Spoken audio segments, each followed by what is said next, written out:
Alright. Let me get this loaded, people. First of all, put this damn thing on silent. Right.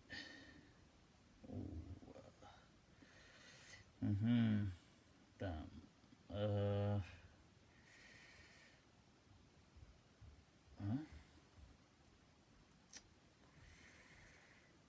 Right. Okay.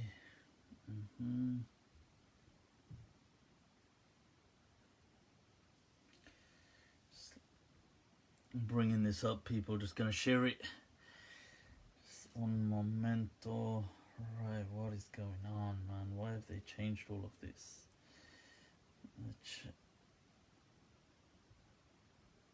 There it is. Almost there. It's just they've changed the layout on my app. So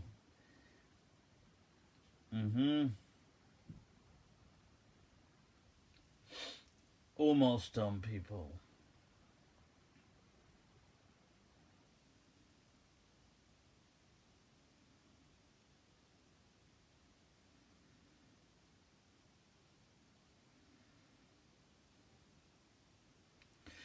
Alright. That's what I'm talking about. That's what I'm talking about. Alright, so let me just take this off that. Make that easier. Cool. إن الحمد لله وكفاه والصلاة والسلام على رسوله المصطفى وعلى عباده الذين ارتضى ومن بهداهم اهتدى وبآثار أهل المدينة اقتفى وبعد people فالسلام الله على القوم أهلا وسهلا بكم ومرحبا Juan Ying Layth bienvenidos a todos Bakhair Ragle people Khushamadid and as always Swagatam Right, so alright, look, salam from Cape Town. Alright. You remind me of Tekken. I never used to play Tekken much. A bit prior to that, Street Fighter.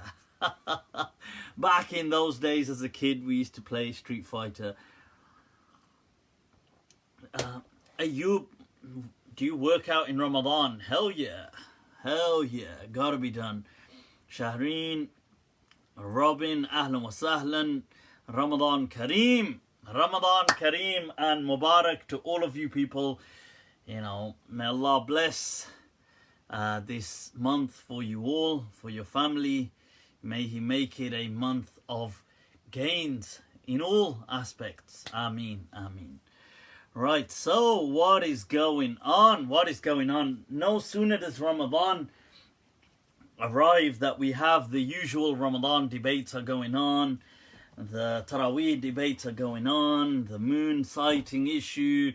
The dawn issue. Hi.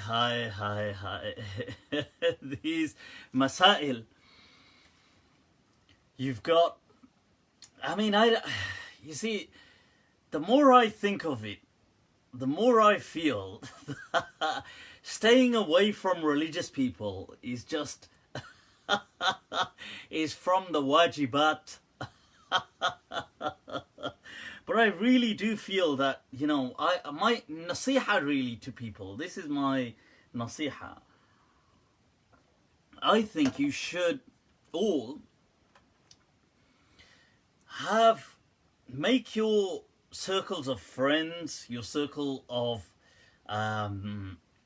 your circles in general that you will chill out with or you will be with, that you will chat with, make those people or make those circles of people who are just normal people. Normal but talented, of course, but just regular. I seriously feel that these religious circles are toxic, kind of unhealthy people. I mean, there's no harm in knowing them, and maybe as an occasional you resort to, it's an occasional group. but they're not your main kind of cohort of friends or your circles. I mean, just make regular friends with normal people out there, people with interests. I mean, people with, they could have an interest in, share common interests, maybe in sports if you do sports, maybe in other things, maybe a bit if you want to, you know, challenge the intellect.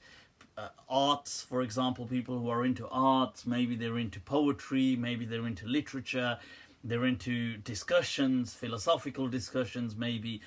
I would really advise having circles like that.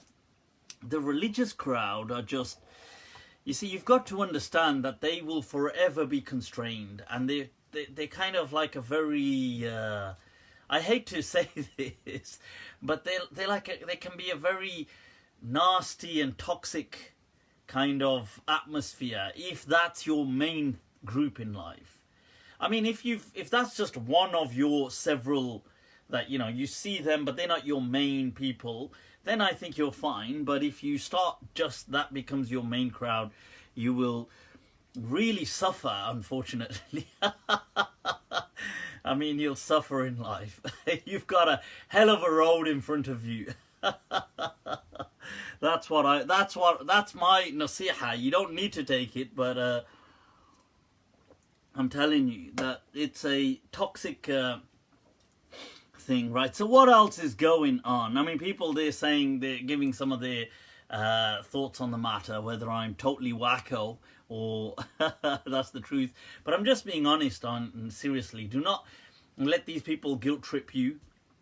Guilt tripping, they have no right to guilt trip, right? They'll be just as worse. I mean, let alone just as bad, they will be worse. I'm telling you, I have access to religious people as a mufti. I can tell you that they, if not on an equal length, these people will be worse behind closed doors. So you'd rather just seek out decent human beings who are just human beings, and they're good, and you know they've got humanity in them, and that comes first. You know, that's the primary target, and then other interests to challenge your intellect and challenge, I don't know, maybe your hobbies and things like that. Cool. So with that in mind, because I'm seeing, even with this Ramadan thing, I'm seeing it again now. I'm seeing all the bickering, all the fighting, all the it's a shame, but we've become a you see, Arthur. You see, it's interesting because here's a theory of mine. This is based on a general theory that you do find within among sociologists and psychologists and other people, where they speak of how people view themselves. We view ourselves in relation to others. That's on a social perspective. That's in terms of what we get by with. And quite a few people have written on that, and they present certain theories. I think I've spoken about them in the past as well. But my theory is, I think religion is the same for people. And by religion, I mean institutionalized religion. Not, you see, to me, Islam today obviously is an institutionalized religion, unfortunately, but in essence the heart of Islam is not an institutionalized religion. And I feel that deen of fitrah is really ought to have its kind of shackles broken, and it ought to be the free spirit that it was.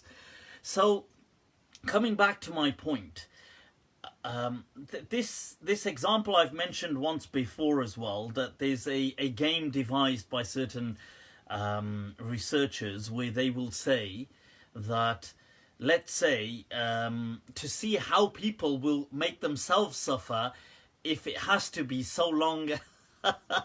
There's a very interesting game. I'll quickly reiterate it to you, that it's a hypothetical game where you and a person are at the table, and somebody comes in and puts £1 million on the table in a bag and states that you can have this, you can walk out of this door with this, what's on the table, with the condition, just one condition, bishartin wahid, people, And that is that the other, not you, the other person gets to make you one offer of what your share is from this money.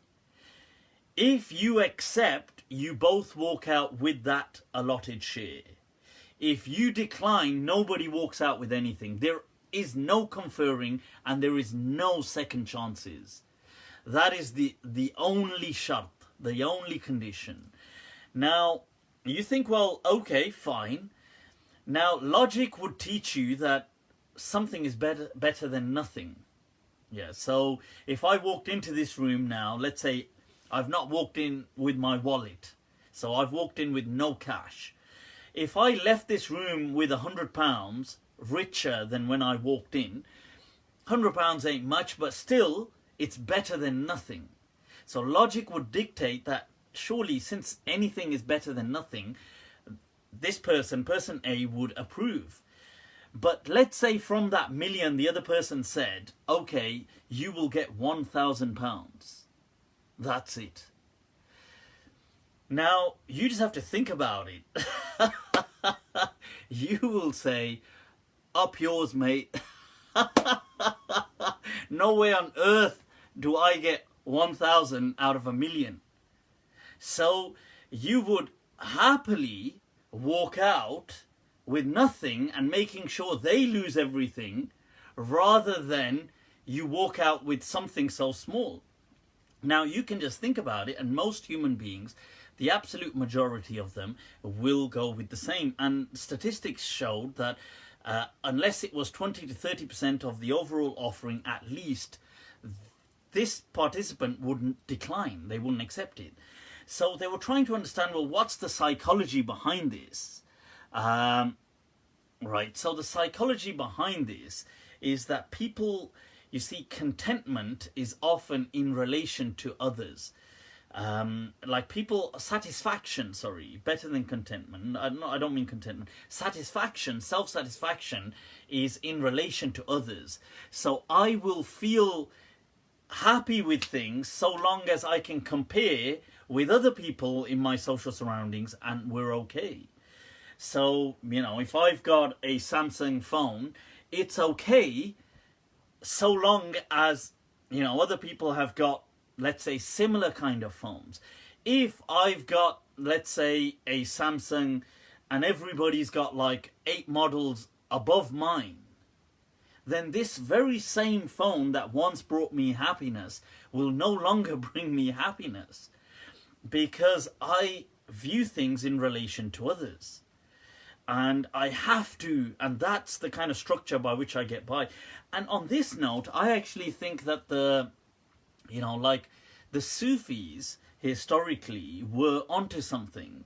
And I mean, I'm sure some of them probably still are, but this whole thing of the nafs, when they spoke about this, that, you see, you have to stop kind of like seeing this kind of seeing yourself through the social lens or in relation to others. There has to be a disconnect and just a kind of contentment. I think that is, if we are capable of doing that, we can get very far in life, although I think that is very difficult. And my theory was, I feel people see religion in the same way, except in an impositional way.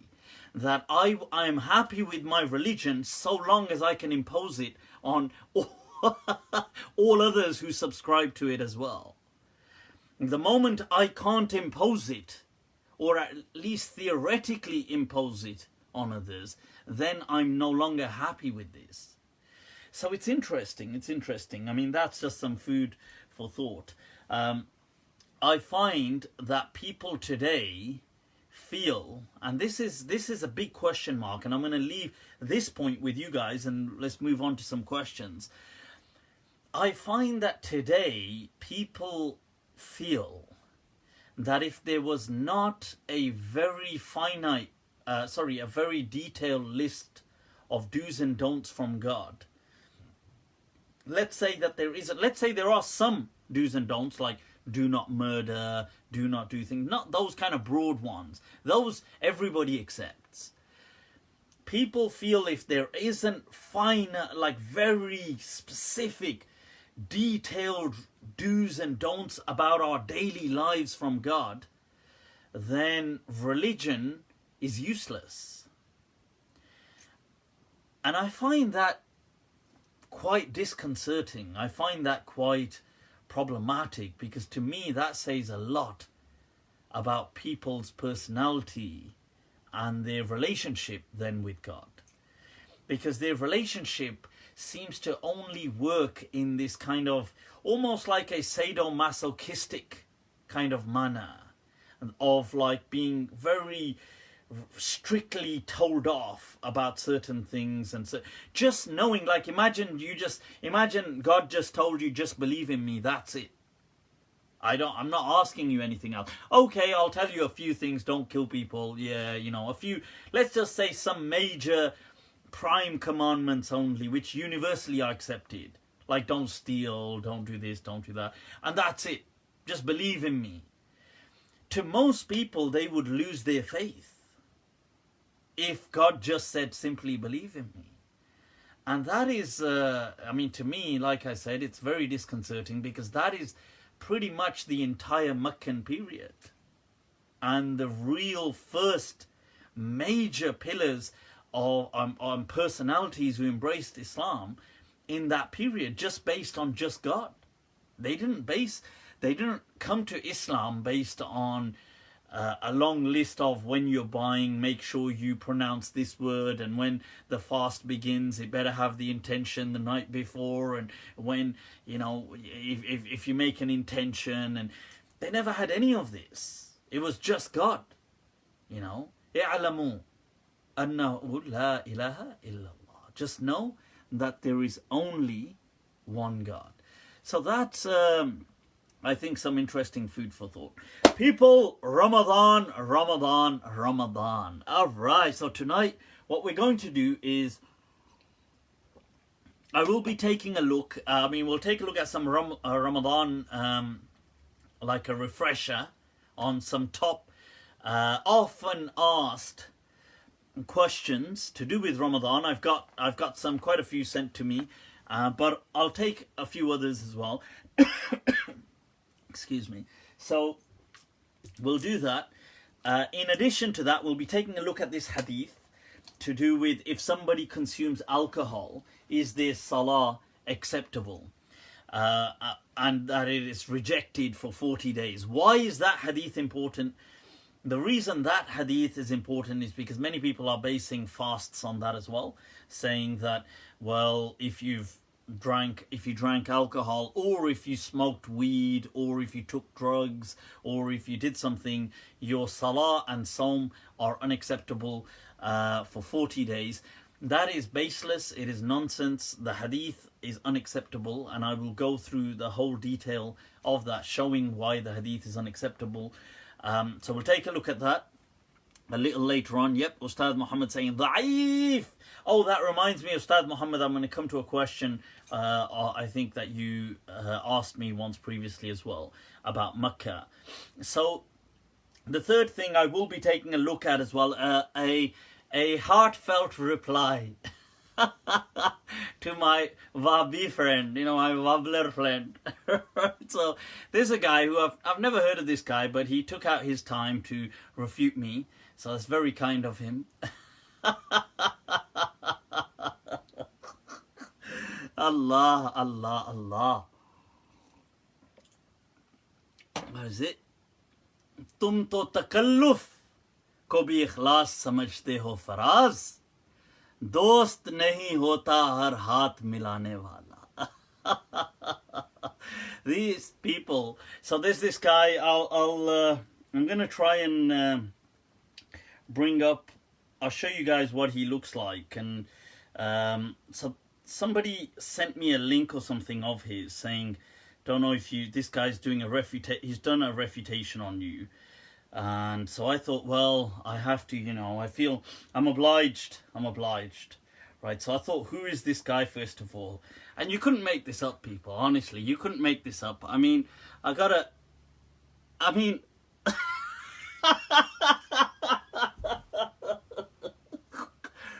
Dear.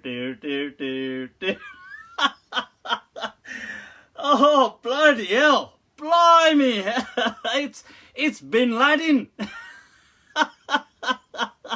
I mean, just look at it. Bin Laden seems to have been resurrected, and he's done a refutation of me. Honestly, these people, man, they couldn't, you know, if the devil tried to do a makeover to make them look more pathetic, he couldn't have done a here he is.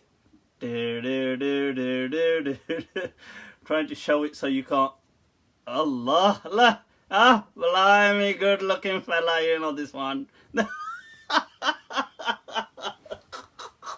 So I'm going to come to him a little later on. Is that a beard, for God's sake? Is that a beard? Anyway, this one, my friend. This one, my lovely friend. I'm going to speak about him a little later on. And his refutation. And I'll kind, loving reply. You know, holy month.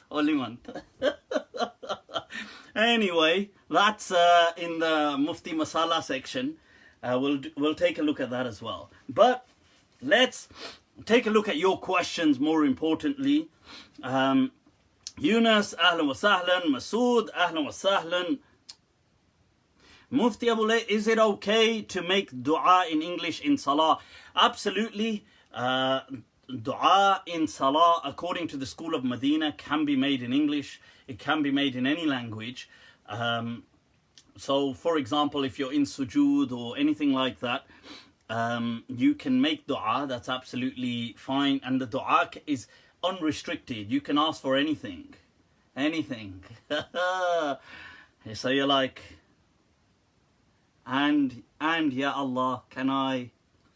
But you better not be whispering it a bit aloud so the person next to you can hear it.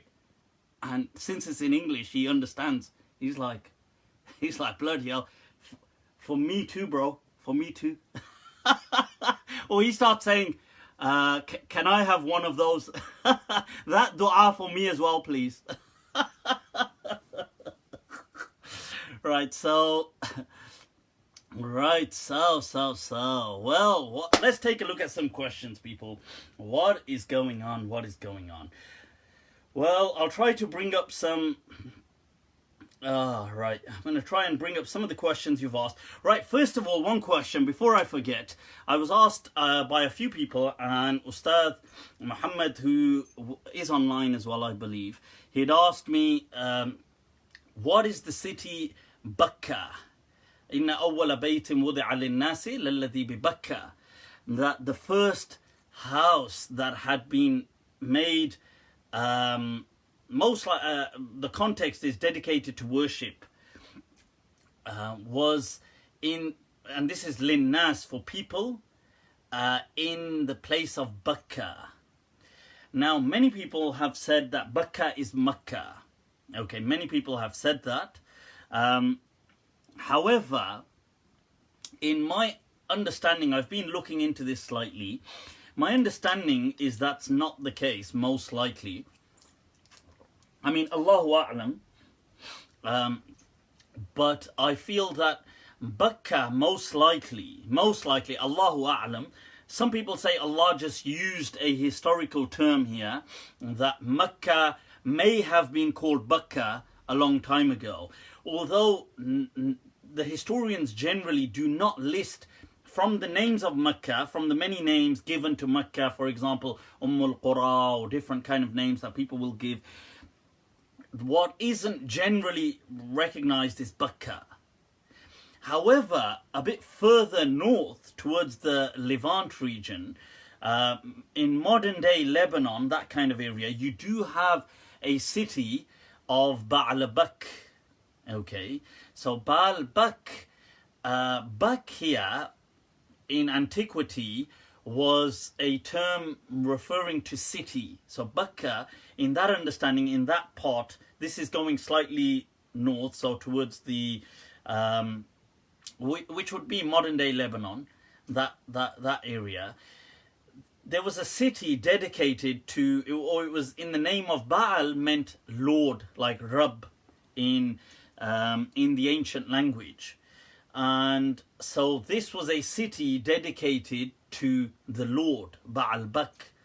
Now, some people then said that later on Baal, although many believed meant just Sayyid or Rabb, like the equivalent in Arabic, or Lord, but became specific with a particular type of God later on.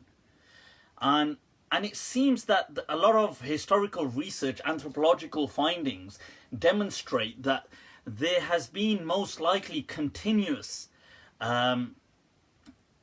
there's been continuous habitation of this region, of this city, that human beings have inhabited this place for continuous 8,000 to 9,000 years of civilization.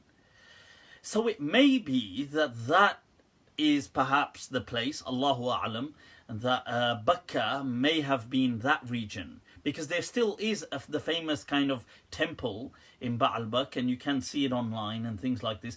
Another reason why I don't feel it was Mecca is because the Arabian Peninsula was not inhabited by humans for thousands and thousands of years ago. So for example, 7,000 years ago, it wouldn't have been inhabited. In fact, according to our general Islamic understanding, another understanding, Ibrahim alayhi salam went to Mecca, and he's kind of built this, the first, he's kind of helped establish the Kaaba. Now Ibrahim alayhi salam is not that, even if we're stretching this between 3,000 to 4,000 years ago, that's still not 7,000 years ago, for example. The other thing is that this house, if you're going to say Ibrahim in Ibrahim alayhi salam's time, and there were certain Arabian tribes around in Arabia, although Mecca wasn't so inhabited at that time, it wasn't, they would have not been calling it Bakkah. They would have been referring to this as it became known as Mecca. The other thing is that even if people had crossed that region, this wasn't a house for linnas, as the verse says. So if you're going to say, well, Adam alayhi salam had built something here, so long ago, let's just say, if we run with that hypothesis, the issue is it wasn't for mankind. It may have been that Adam alayhi salam had something specific for him. It may have been. But it wasn't something for linnas in general. So it may be, most likely, it resonates that this verse is speaking about a settlement or a place that people, one of the first human civilization settlements took place and began to worship God. And that seems to, Allahu A'lam, at this stage maybe resonate with Baal Bak. Wallahu A'lam. But that's something I think obviously we have no, absolute knowledge belongs to Allah alone. Imam Mark is in the house. Ahlan wa sahlan, people. Imam Mark, awesome, legendary Imam from the States. Do reach out to him with your questions as well. Right. Right, people. Salam, Mufti. Who do you think the Pharaoh of the Exodus was? I do think it was Ramesses. I'm not... pretty much I am in line with that way of thinking. Ramesses the second, some people have said the third. I do believe that's the one I'm pretty much going with as well, the one that most people are going with. I mean, some people have said maybe it was Khufu or maybe it was some others, but Allahu A'lam, but that's what I seem to fall in line with as well. And that's a discussion, I have had that in the past, whether Pharaoh was drowned in the Red Sea or not. I've said previously that I feel that maybe he didn't drown.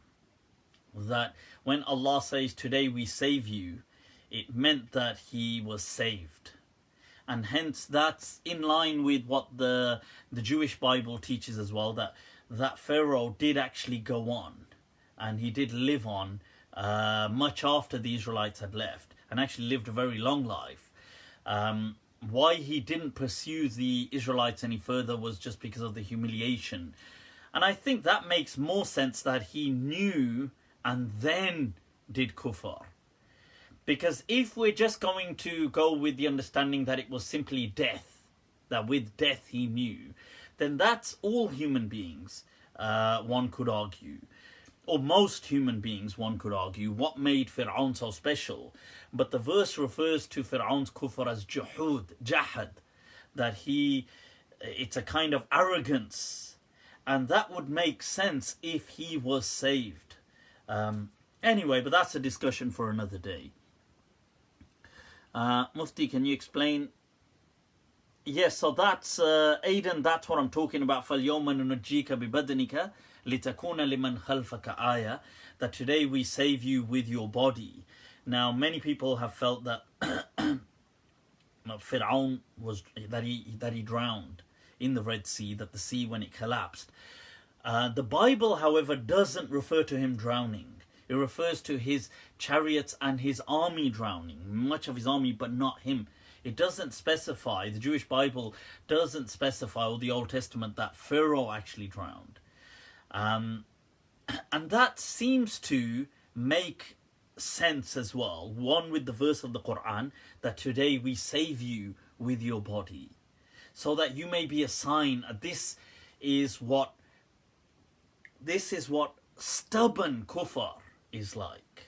Do you understand? Because if he drowned, that may have forced the inhabitants of his successors and the whole army and Pharaoh's inherited, the next Pharaoh, to retaliate. Because they would have felt that that these people killed our Pharaoh. And Pharaoh to them was the kind of demigod. He had like a divine status. He wasn't something just like a king or a minister. So it's logical that if Fir'aun was to have been killed whilst chasing the Israelites, that there would have been heavy military repercussions, where they would have come to cross the Jordan River, and they would have caught the Israelites, because the Israelites within decades later, but they set up their whole establishment. The kingdom of Israel is set up. Cool. All right, let's move on to some of these questions, people. Is Taraweeh compulsory? Hell no, Taraweeh is not compulsory. Let's move to some of these Ramadan questions, right? So beginning with that, is Taraweeh compulsory? No, it is not. And the ulama disagree on the status of Taraweeh. Now, they all accept that Taraweeh was something that the Prophet did. What status did what ranking did this prayer take?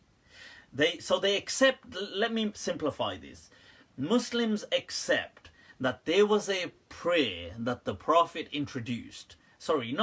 that he prayed himself during the month of Ramadan in isolation. They agree on this. Then they disagree on how that prayer ranks amongst our duties, and they disagree on how this prayer should be prayed. So they disagree on all of that. They just accept that the Prophet did pray. We're not quite sure. It's not quite agreed upon how or what he prayed, but we understand that he did pray, and then everybody has kind of taken their own analysis of what happened. We also accept that the Prophet never ever prayed in the mosque. Right, so we all accept this about the Prophet, that he prayed some prayers at home. That's it.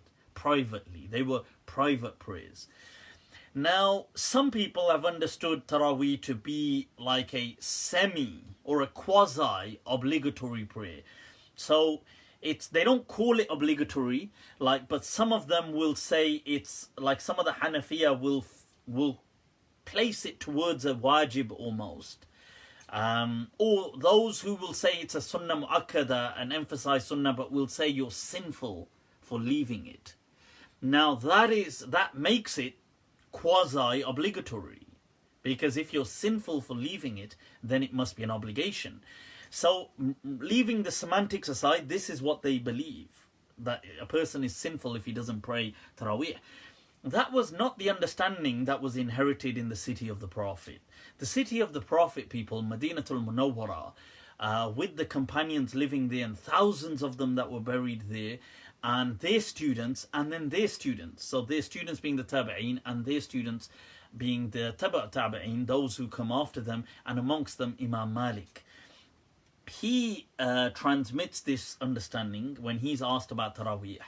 Imam Malik said that it's a recommended prayer. That it's recommended, you can pray it. Imam Malik never used to pray the Taraweeh in the masjid, and he actually said that personally, he said, I prefer for people to pray it at home. However, he said, let the common people, let people also pray in the mosque, don't prevent them from praying it in the mosque and don't turn them away. Let the mosques also be busy with people, because it gives people an opportunity to spend time in the masjid where they otherwise may not. That said, Imam Malik did himself never perform Taraweeh prayer in the masjid. So its status is generally, as I understand it as well, as Imam Malik taught, that it's just a recommended. It's like a nafal, but a slightly higher status, that's all. It's not a sunnah mu'akkada. It's not something an emphasized sunnah. It's good to pray, that's all. If you pray, alhamdulillah, that's good. Praying it is better than not praying it, but if you don't pray Taraweeh, it's not a sin of any sort. Neither is it something that you should be so guilty about or anything like this. The Prophet, if he wanted us to do that, he would have made it very clear to us, but he didn't. So that's the first issue, the status of Taraweeh. The second issue is how many raka'at do we pray? How many raka'at did the Prophet pray? Well, once again, we're not exactly sure.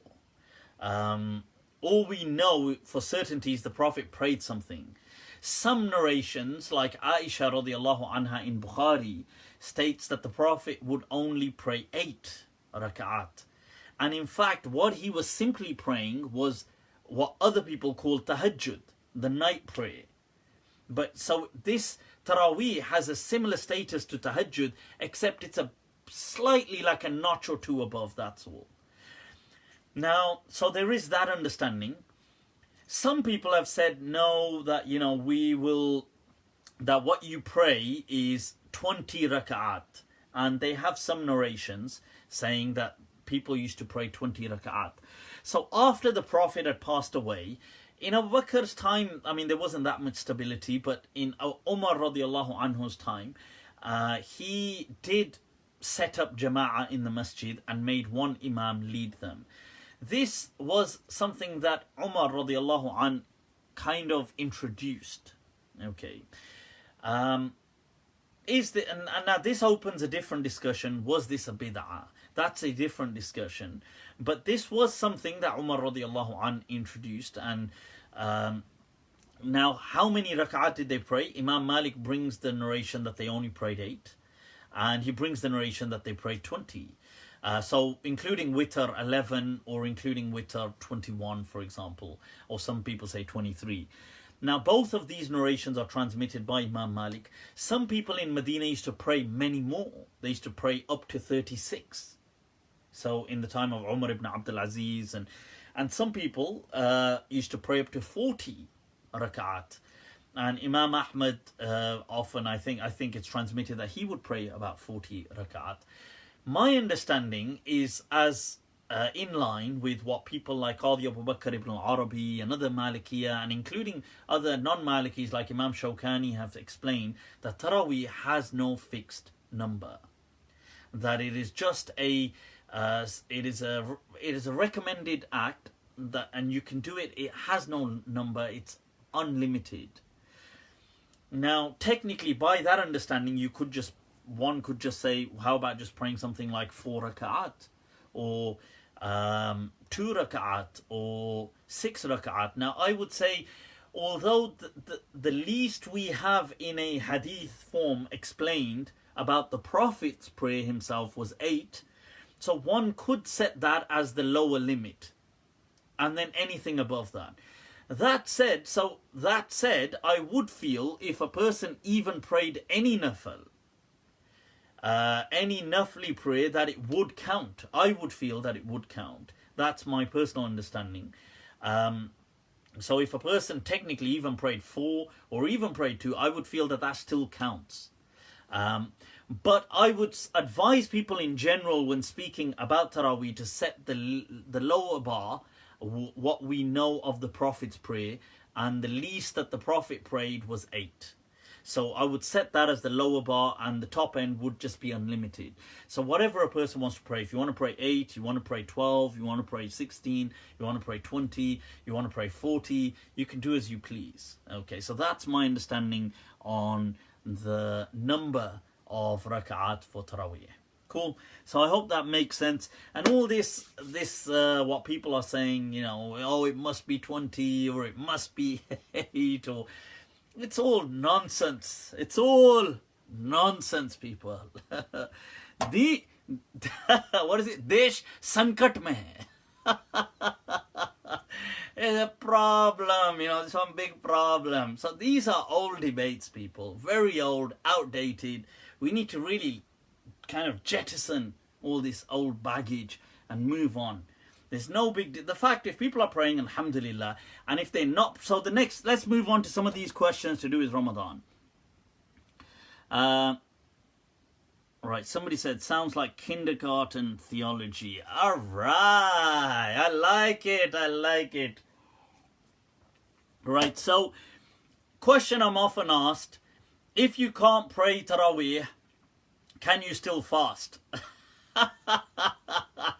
Hell no. That's a joke. That's a joke. By the way, so of course you can. You must fast. Okay, you must fast, people.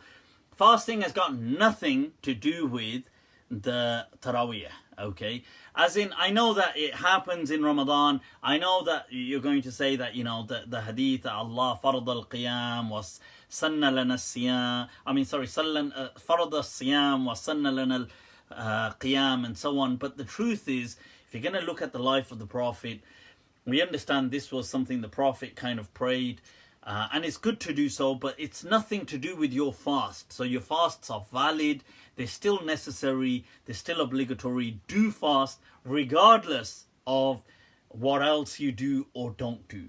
Okay, so I just want to be very clear on that, people. Okay, now... Oh, when do we begin Ramadan?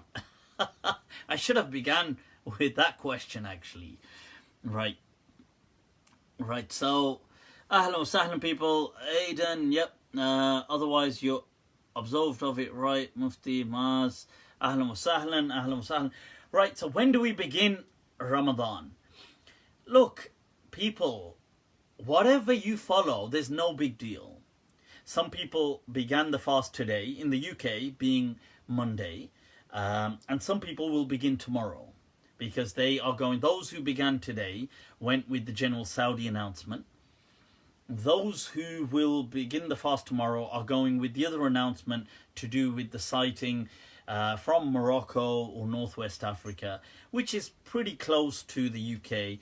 And I think it's fine. I'm just tired of this this whole debate, really. And I think that this is, it makes no difference at all. I'm not a big fan of Saudi, which is obvious, but is it obvious? I don't think it's obvious. All right, but that said, I'm not against people who followed that. I think that's absolutely fine. Right, so cool. Just to be clear on that. Okay, so if you did follow Saudi or you don't follow Saudi, you follow one of the other, don't worry about it, people. Don't worry about it. Right, next question. What is the recommended age for kids to fast? Fast, people. Fast. Fat. We can't... Are you fat shaming kids? Is that what we're doing? We're going to say, he's fat, she's fat. Right, so what is the recommended age for kids to fast? Look, kids do not need to fast, okay? And I know that you start teaching kids salah, and kids can start praying salah at a young age. They do not need to fast at a young age. So even though some of the hadith teach that, you know, children should pray at the age of 10, that does not mean they should fast at the age of 10. So let's just be clear about that. Imam Malik teaches as well, and the general understanding is that kids are not obliged to fast. Now, if they want to fast, they can. Sometimes what happens is, because there's an atmosphere, the children want to join in. So, as an example, my daughter Layla, who's now 7, she wants to fast, but so what it is we're just going to do 2-hour fasts for her, that's all. So when she comes back from school, maybe she can eat something, and then maybe she can have like a 2-hour fast. Like, my point is, you can just train them. You can maybe morning up to noon fasts, or whatever it is, if they want to. Do not impose fasts on children. This kind of imposing piety is wrong as it is, okay? But if they're keen to join in, if it's suitable, then fine. I wouldn't recommend kids fasting these lengthy fasts that we've got in the UK. You know, anything that these kind of 17-hour fasts, 18-hour fasts, this kind of stuff is horrendous. I don't think you should be encouraging children to do that. That's my understanding. Children I'm talking about. I'm not talking about people who should be fasting. So teenagers, they can fast, and that's fine. And they ought to be fasting, most of them, maybe not all, but many of them. But so that's different. That's about children. Cool. Okay, now somebody, Subhan Tayyib, has asked, how did the Prophet ﷺ dress? How, seriously, do you think that we would know how the Prophet... Of course, in all honesty, people, we don't have a true idea. We just have a kind of guess that this is the kind of... They had simple clothing, that they wore a kind of sarong. The companions and people of Arabia, that's what they wore, which in Arabic you call a izar. So that's what they wore, and they had like a shirt. They had a suit. Their version of a suit was that, the izar, with a kind of a slightly lower hanging shirt. They also wore a thobe, which you have today, kind of present still, although today's thobes are not like those of the time of the Prophet. But dress, seriously, I think is something people should not... I do not encourage people to dress in Arabic clothing. I mean, you're free to do whatever the hell you want in life, but on the basis of Islam, I don't encourage it. I discourage it, actually. So it's nothing to do with Islam. It's nothing to do with religion. If you just have a habit of going around dressing like different cultures, you can do what you like. There's no... you can dress like Chinese people tomorrow. The other day you can dress in some African dresses. If you want, the day after you can wear some Arabian dresses. Day after you can wear shalwar kameez. Day after you can do whatever the hell you want. But if you're doing it based on religion, I would actually tell you to not do it. That's my advice. I feel that you've misunderstood religion. And, if the companions could actually see what you people are, well, not you, but what these people are doing, they would actually laugh at them. That is that what you think that we transmitted? A dress code. That would be hilarious. Like, check this out. Like, imagine now Einstein. Check this out. Like, let's say Einstein, when he had his theory of relativity, he's had this breakthrough. So he's wrote books on it, and he's wanted to transmit it, and he's wanted to... And now he turns up 1,000 years later to see what has the world benefited from what he brought them about his general theory of relativity. And what it is you have a number of people walking around just dressed like Einstein in the early 1900s.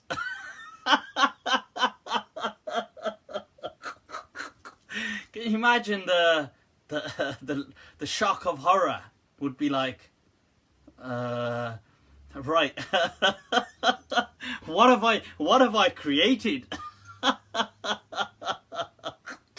That's not what they transmitted. So that's a proper handicapped way to receive a tradition. You know, somebody comes with a message and you're like, and they're like, are you listening? I've read all of this, are you listening? You're like, and then when you turn away, you go, right, so we got to dress like them. tell all the guys we got to dress like that from now on. That's it. Anything else? Not really. So, right. So that's. Let's keep going with these Ramadan questions. When is a traveller exempt? Allah. When is a traveller exempt? Space-time. Of course, space-time. Einstein was a legend, an absolute legend. May Allah have mercy on him. Ameen. Ameen. And I've got a video that you can make dua for non-Muslims who are dead, but that's a detailed video, and you can check that based on verses of the Quran where people are making dua for the dead. Anyway, let's focus here. When is a traveller exempt? A traveller is exempt the moment the traveller knows and sets that he's setting off on a journey. So if you know that you're going on a journey, you are exempt from fasting. Now, so if I know I'm traveling, now this doesn't mean you can't fast, just to be clear. So if I know, hey, tomorrow I'm taking, I don't know, I'm going from, let's say, Birmingham to London. Now that's clearly a traveller, everybody would accept. Even though I'm going, let's say, in a luxury car. I'm just sleeping in the back. Air conditioning, but still. I'm saying those on purpose just to show how absurd sometimes the fiqh debate can get. Nevertheless, let's say I'm travelling and I know tomorrow I've got a meeting in London. The meeting's at it's at a cinema to watch them. No. Let's say I've got a meeting tomorrow, business meeting, and so because I know that, I'm exempt from the obligation to fast. But I can still fast, I can still do it. It's not that I don't have to, but if I choose not to do it, nobody else can kind of shame me, okay? Sin shaming me. We gotta stop this, serious sin shaming. Sin, this sinocentric lifestyle that we live. Everything is about guilt and making others feel guilty. When we feel so bad about ourselves, then we want others to feel bad about their miserable existence. It's like, why is this guy smiling? You miserable git. You've got a miserable existence. I want you to absorb it. Right, so let's move on. Next question. Nicotine patches. Right, people. Wearing a nicotine patch.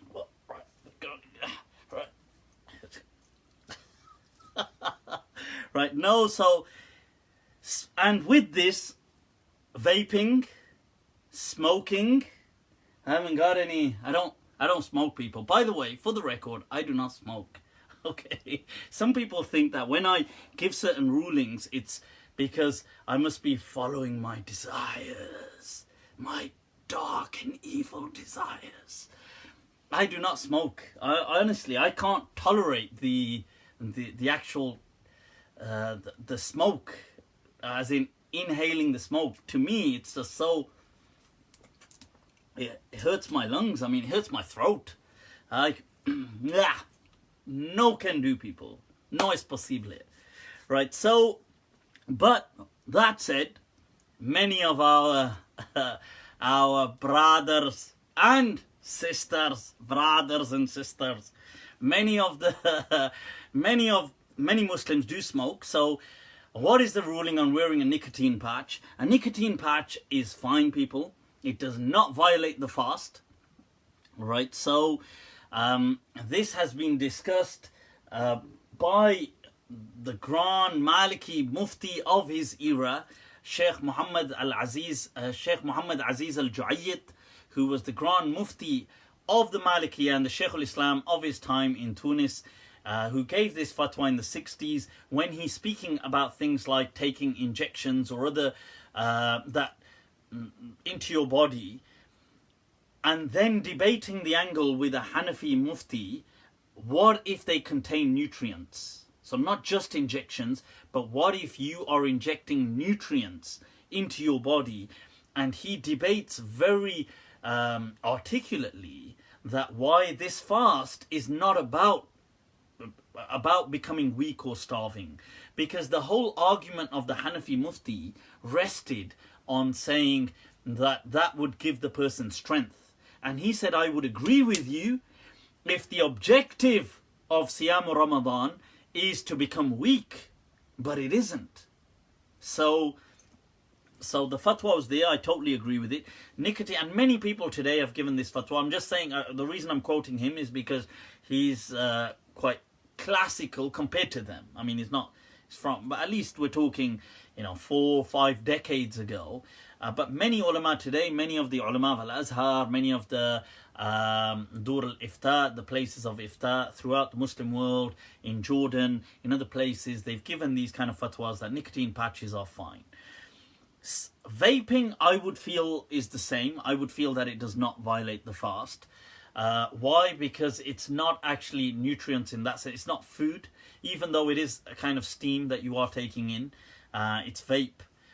So I'm not saying these are good things. I want to be clear here that sometimes people think anything I say is not haram must automatically be good.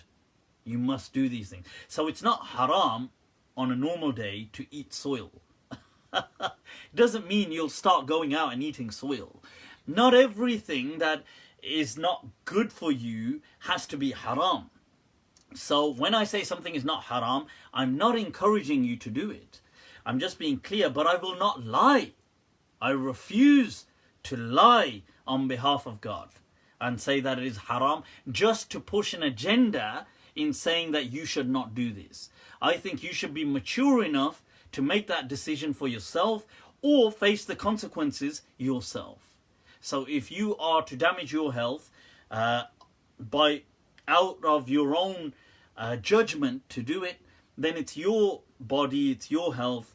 I would advise you against it, but if you do it, that's something you make a decision to do. But I will not lie. I refuse to lie on behalf of God and pretend that God said it. That's the difference, okay? So now, vaping, it is not, I don't believe it's haram anyway, but I'm just saying I don't believe it violates the fast. Smoking can become slightly more controversial. I mean, it is much more controversial than vaping, I feel. Now, some ulama have said, modern day ulama like Jamal al-Banna from Egypt, and there are a few other modern day scholars that have, like, if you look online, they have said, some people from Al-Azhar and other places have given the fatwa that smoking does not violate the fast. You see, to me, I would say, I would generally tell people to abstain from smoking anyway, although I do not believe smoking is haram. I've made that very clear. But that said, I believe it's no good for a person's health. Now, if a person followed that fatwa, if they felt that they needed to smoke and nothing else could do it, and they followed that person, generally I would say that, look, don't smoke and resort to patches, nicotine patches and things like this, and this is a great opportunity to stop smoking. That said, some people have said it is permissible and it does not violate the fast. They have based this on prior fiqh understandings, that in fiqh many of the ulama said by just inhaling smoke from a fire, so if you sat on a let's say you sat by a fire and you inhale the smoke, you do not violate the fast. Many ulama would traditionally accepted that did not result in breaking the fast. So the point was, he was basing it on that, in saying, well, what's the difference? Now somebody could say, well, this has some nutritional one would argue it's not nutritional per se. Whether it's the carbon monoxide that is inhaled or nicotine, it's not a nutrient like that, as in something that's going to make you grow and that kind of a nutrient. But you do what you mean by it contains certain ingredients that will be absorbed by the bloodstream. Now that is true, but one may argue, so would smoke contain certain dangerous elements. Just regular smoke from a fire, by inhaling that, you would have, whether you're going to inhale carbon monoxide or other factors that are dangerous in the air, from smoke, but they don't break the fast. That's what I'm trying to say. So I do feel that if people took that ruling, although I would generally, I would advise people, my own ruling is to resort to patches. But these fatwas do exist, and people have given them, and if somebody followed them, are they blameworthy? I don't think we can blame each other in fiqh anyway. Okay, we're not in a position to blame each other. What you can do is adopt the ruling for yourself. If I smoked, I say this, but I don't smoke, so I don't know what it's like for a smoker, but I would probably resort to the patches. That's what I would do, and that's what I'd advise people. Right, next, lipstick and perfume. Somebody has said, Ayub has asked, doesn't cigarettes affect and stuff consciousness as well as for smokers? Not really consciousness in that sense, but it does have an addiction. The blood actually has a much greater affinity to things like carbon monoxide, ironically, than it does even for oxygen, which makes no sense, which means you're hardwired for destruction. But that's biology for you, huh? Imam Zubair is in the house. Ahlan wa sahlan, tasharrafna. Right, now, wearing lipstick, and for all the men out there, men, if you start wearing, well, it's equality, people. Wearing lipstick or perfume during your fast, it's absolutely fine. It does not violate the fast, and wearing makeup does not violate the fast. It has nothing to do with the fast at all. So, unless you're eating the makeup, I don't know why people would think that breaks the fast. I'm trying to think. Oh, unless they think with the lipstick, by licking your lips, you're taking in the flavor. Unless that's the thinking. Because I'm trying to think, why would somebody even think wearing lipstick? I mean, come on, all the Maulanas will. Or is that just role play? Is that just when they're with Qari Sahib? When Qari Sahib comes in. You're like, my boy, you come to the room afterwards, okay? So I'm trying to understand why the questioner would ask about lipstick, and I'm assuming it's to do with the flavor. Maybe there's flavored lipsticks. I'll act like I don't know. But anyway, right, so these things do not violate the fast. Now, you can wear lipstick and you can wear perfume. Now, people would say perfume, what if you can taste the smell? To be fair, that's actually a decent point, because you can taste the smell of... As weird as that sounds, people are going to think at this stage, Mufti, you're losing the plot. You need some psychiatric help, right? Which I won't argue against. It's probably true. But this, you see, interestingly, what scientists and medical researchers have now discovered and confirmed, that there are olfactory sensors in the tongue. The same sensors that we have in the nose to pick up smell, the olfactory senses, we have similar olfactory sensors on the tongue with taste sensors in the taste buds. And that's been confirmed now medically. So that is interesting. So when people would say, look, I can taste the smell of something, and or people might say that tastes like petrol, but they've never actually tasted petrol. That's because these senses of taste and smell are intricately bound, people, intricately bound. But that's fine, it does not violate. Tasting something does not break the fast, by the way. So if you're going to taste something, it does not actually break the fast. It's considered discouraged if it's unnecessary, but it does not break the fast. Hence, a lot of the rulings that the Hanafiya gave and things like this, if a woman is cooking and she needs to test, like, how much salt have I put in there? And she's just like, she can taste it. It does not break the fast. Because tasting is not eating, okay? This one, just tasting, you know, I just tasting. And she tastes away the whole handi. She's like, let me just taste that again. Taste that. 1 hour later, she's eaten the whole handi. This one only taste. This one only makruh. This one. Right. So anyway, that's fine. Right. A controversial one, people. A controversial one. Exams. Are people exempt from fasting for the exams? What do we think? Yes, no, yes. You know what? I should have like a lever where the public can vote. No, yes, no. With you deviant public, all of you would just vote for permissibility anyway. You haramis. Right, so, and after that, I'm going to say it's permissible.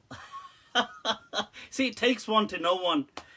I do believe that exams are a valid excuse to not fast if you feel the need. I'm not saying you need to do this. Listen, I'm using the word need on a few occasions here. It is not necessary for you to forego the fast, to miss the fast. But should you feel the need, should you feel that, look, I'm going to be in an exam hall for 6 hours or 4 hours non-stop or whatever it's going to be, and, you know, it's going to really get to me. I need to perform for the exam. I need to bring my A game to the exam. So therefore, I need to have my drink and like, oh yeah. I need to like write the cheats on here. So I'm like, oh yeah. Right, so I feel that is a valid excuse. Okay, many people today are just unnecessarily being harsh. Look, on this point, I want to say something. Right, look. People are going to say, and I'll repeat this point a little later on or summarize it again, that look, people are going to say that, oh, when we were young, right, when we were young, we put up with A, B, and C. You know, when our parents were young, they did this. When the Sahaba fasted, they did this. Look, all of these things are true. Yeah, people in the past have gone through incredibly difficult times. Accepted. Taslimul musallamat. This is just a given. Okay. It may also be true that you, as a child, or sorry, not as a child, but as a younger person, went through hardship and fasted against the odds. That may also be true. It may be true, and I respect you for that. But we have to stop living vicariously through other young people. They are not us. Right? Now, I went through some very difficult fasts at some point. I went through, or some other times when, you know, back, if you're going to talk 2 decades ago, if you're going to, especially like if you've traveled and you've lived so many years in different parts of the world, but that was, look, that's in the past, that's different, and that's to me, or that's to you. That does not mean other people, like I impose what I went through on other people. They are faqihun nafs, as Imam Shatibi would say. Every person is faqihun nafs. He makes his subjective judgment about, he or she makes their own call. Do I do this? Yes or no? And it's their call. It's not for you to make. So leave these people alone. Like, stop guilt tripping them. Like, yeah, you can give your advice by all means, but stop kind of like, I've read certain posts on Facebook saying it is qat'an haram. You will burn in the fire of hell. Remember, the fire of hell is more intense than this heat in the UK. Or remember, calm down, Satan. You're acting like you and your parents and their parents have been living in hell for God knows. You just calm down, mate. Look, undertake all the hardships you want for you. Stop imposing this on others. It comes back to that theory that I said. We have to accept the religion, the deen, for ourselves, not for, I accept it so long as I can impose it on others as well. That we have to have a disconnect. Okay, we've got to cut that umbilical cord, people. Separate ourselves here. So, right, okay, so that's that question. I do believe that it's a valid excuse and you can make that up later on. Right, iftar on an aeroplane. What is going on, people? Iftar on an aeroplane. Now, when should you, if you're traveling on an aeroplane, look, you can just ask the crew, cabin crew, that at what point where we're traveling will we hit sunset? And the time they give you, you can just open the fast based on that. So many of the fuqaha in the past used to say, like there's many fatawa, even you'll find from Ibn Abi Zayd al-Qayrawani and other, going as far back as almost 1,000 years ago, where they would say that when they had certain minarets, that when a person was on the minaret at the top of the tower, and the people generally on the ground could see that sunset had occurred, but to the person on the tower, he could still see a tiny part of the disk of the sun. So how does that work then? If the people on the ground open the fast, but the person on the tower or in the minaret, he could still see a tiny portion of the sun, does that mean the fast of the people on the ground is invalid? Now, this was a question asked over 1,000 years ago to the ulama, and they said, look, no, that each just goes by their own perspective. That's fine. If he can see the sun, then let him just open the fast accordingly as he sees it set. So, with that in mind, if you're on a plane, just ask the cabin crew, and whatever time they tell you, that's fine. If the time's extraordinarily long, if the time is going to be extraordinarily long, like let's say you're traveling in the opposite direction, so you're going to get like another 4 hours on your fast, then you have the option to either not fast and make it up another time because you're a traveler, or you have the option to, I would say, to just calculate it accordingly. If it's going to be excessively extra. That's my fatwa. Cool. All right, people. What else is going on? Right. So, nosebleed. Oh no, we've got an interesting one before that. Sexual acts, people, and foreplay, which then presumably leads on to nosebleed. That's actually that's the order that they've asked me in. So, okay, sexual acts and right. So, people, this is astaghfirullah. This is Ramadan, people. You shayateen, toba, toba, toba, toba. But I suppose since the devil is deep within, people, since the devil is deep within. Right, sexual acts, what does that mean? Now, I'm not about to go through a list of sexual acts. What I'm about to say is what is haram. Okay. What is haram is clearly, sex is clearly haram during the fast. Okay, so that is haram. However, just acts of foreplay or things like this are not haram. They do not violate the fast. I'm not saying you need to be doing that. I'm not saying that Imam Sahib has to spend his day doing that. I thought that's what I'm meant to do because not haram any. I thought that any. I'm not saying that, but it does not violate the fast. So whether it's simply touching or kissing or whatever, these kind of things do not violate the fast. People have asked, since this is live and unrestricted people, they have asked about oral sex. I would say, although that technically would get in a bit of a kind of grey area, but I would say that I would place that with sex. So that would be generally forbidden during Ramadan. Not during Ramadan, sorry. During the fast. Fast. Calm down. About to have all these people boycott me all of a sudden. During the fast, that would be forbidden. But generally, sexual acts of intimacy are not forbidden and do not violate the fast.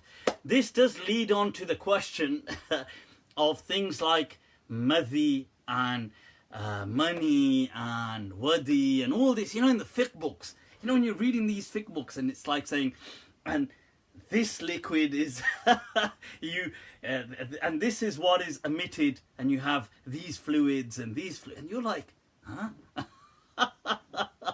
And they're like, and then you have wadi, and you're like, what the hell is wadi? Wadi, a whole valley.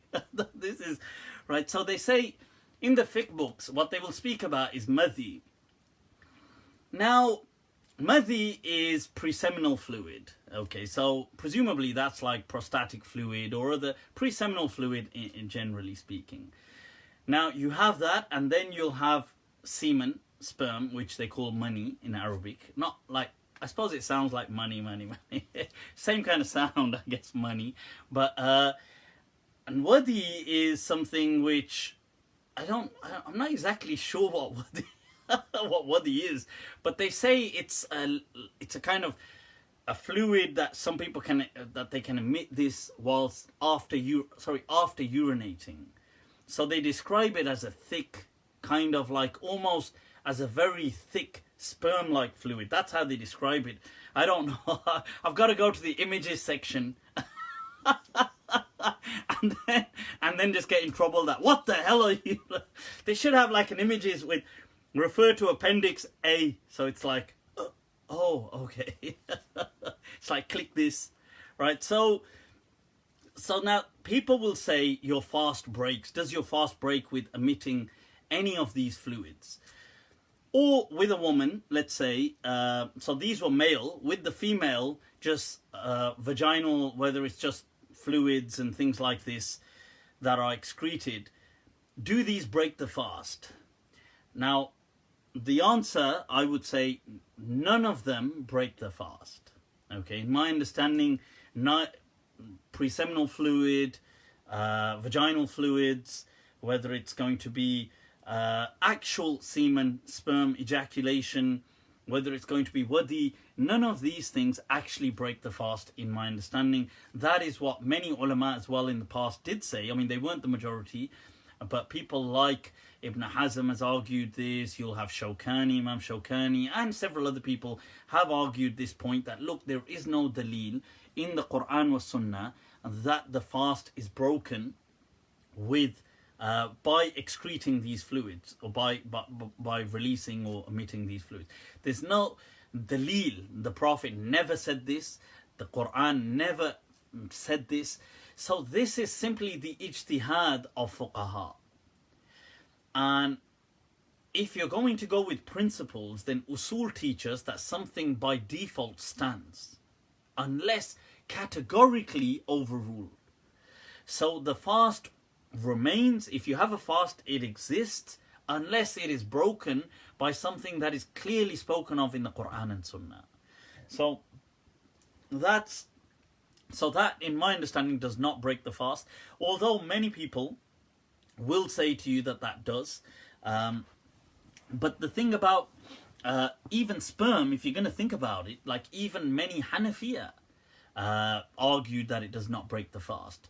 And hence you had even people like Albani argued for that. You'll have people saying, and they touch on the issue of masturbation during Ramadan, and they will say, even though Albani wasn't fond of masturbation, that came out wrong. I'm sure actually I don't know whether he was personally fond of masturbation or not, but I know he wasn't fond of the topic of masturbation being permissible for people. That said, he argued that it does not violate the fast. And many Hanafi ulama, Shawkani, Ibn Hazm, many of these ulama did argue that it does not violate the fast. And that seems to make a lot of sense. That is the ruling, the fatwa that I would give as well, in line with those ulama. Cool. So, right now, next question. Somewhere praising Abhay Chand. Okay, so what? Right, no idea what that is. Right, so I've answered those questions. Right, nosebleed. I don't know why these questions go in that order. All of those lead to nosebleed. It's like, what is this person even doing? What's the intensity levels? I'm so committed to nose starts bleeding. Does the nosebleed break the fast? The answer is absolutely no. It does not break the fast. Nothing to worry about there. What if the blood is swallowed? It doesn't still break the fast, in my understanding, because it's not something intentionally done like that. So if a person, with this, we can add the question of vomiting. Does vomiting break the fast? And it doesn't. And even if you end up obviously having remnants of the vomit, or it kind of comes up and goes down, but that's because these things are not, people don't intentionally do and they don't consider that food. Although it's regurgitated food, but it's not considered food at a social level, so people would never consume to be disgusting and gross. Mufti, what the hell is wrong with you? But nobody would consume vomit, so nobody's sane, right? So, these things do not break the fast. Nosebleed does not break the fast. And with that, they've asked about cupping. Right, so, cool. Next question. Injections and a drip. Being on a drip. You know, in places like Pakistan, if you fall ill, the first thing for you to have satisfaction that this is a genuine doctor, they have to just put you on a drip. So you're just lying there with a drip, and this guy's a genuine doctor. Right, look, in my understanding, these things do not break the fast, and I've highlighted the fatwa already of Sheikh Muhammad Aziz al-Ju'ayyid, who was the Grand Mufti of his time of Tunisia, and the Grand the Sheikh al-Islam of the Malikiya. Now, he has given that fatwa about injections and nutritional injections as well. So I absolutely endorse and agree and support that ruling. So I think that's absolutely fine. Right, somebody's asked, Nahwu Sarf, Mufti, are you struggling with birth productivity? Why, what tips you got, you naughty?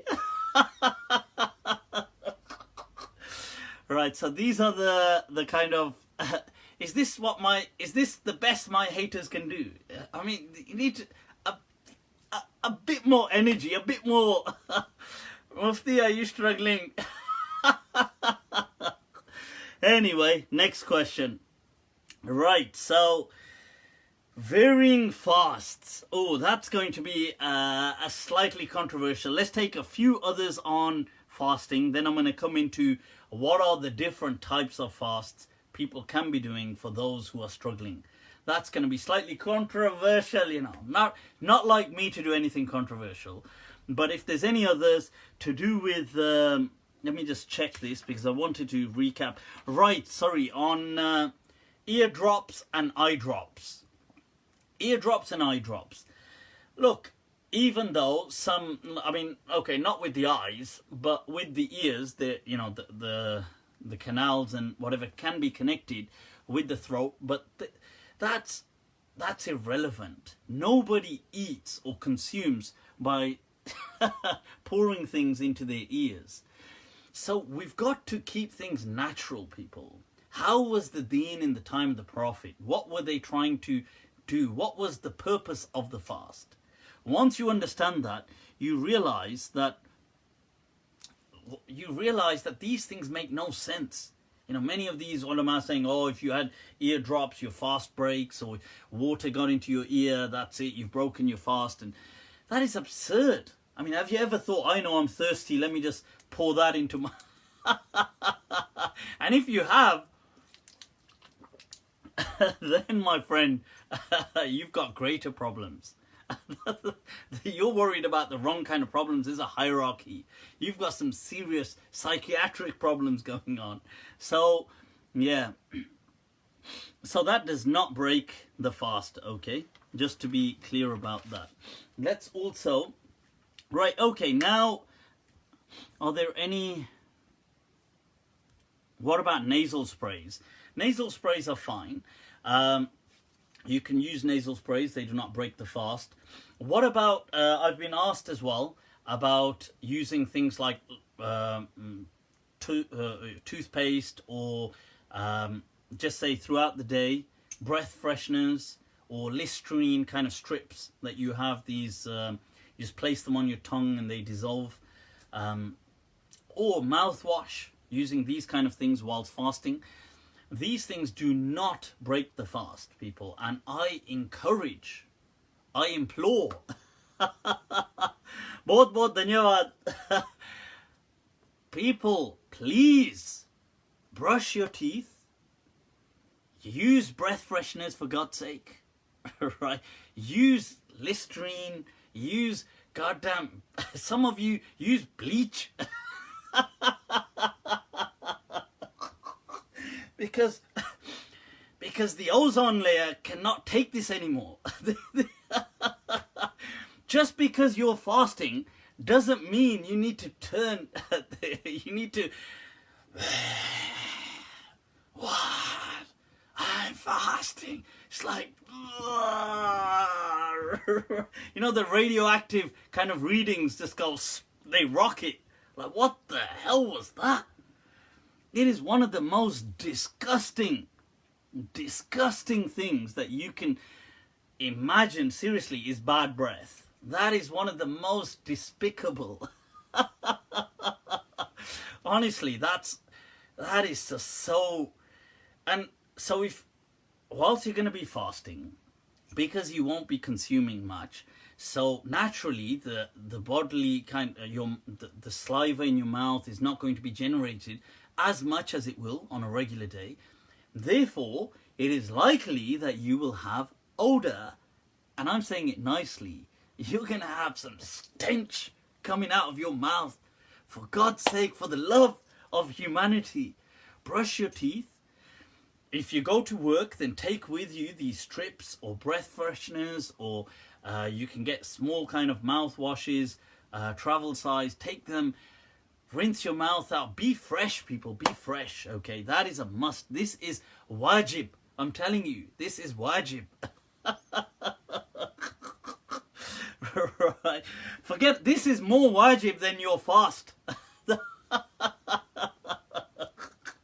Because your fast just depends, it's just for your sake. This is for the sake of humanity. Right? Have compassion on those around you. وَمَنْ أَحْيَاهَا, and who gave life to, to others. It's as though he gave life to the whole of humanity. So, they go, dragon breath, like, in the name of Islam. And then they're using these hadith. Oh, the hadith says, this is more beloved than the smell of perfume, you're thinking, are you buzzing?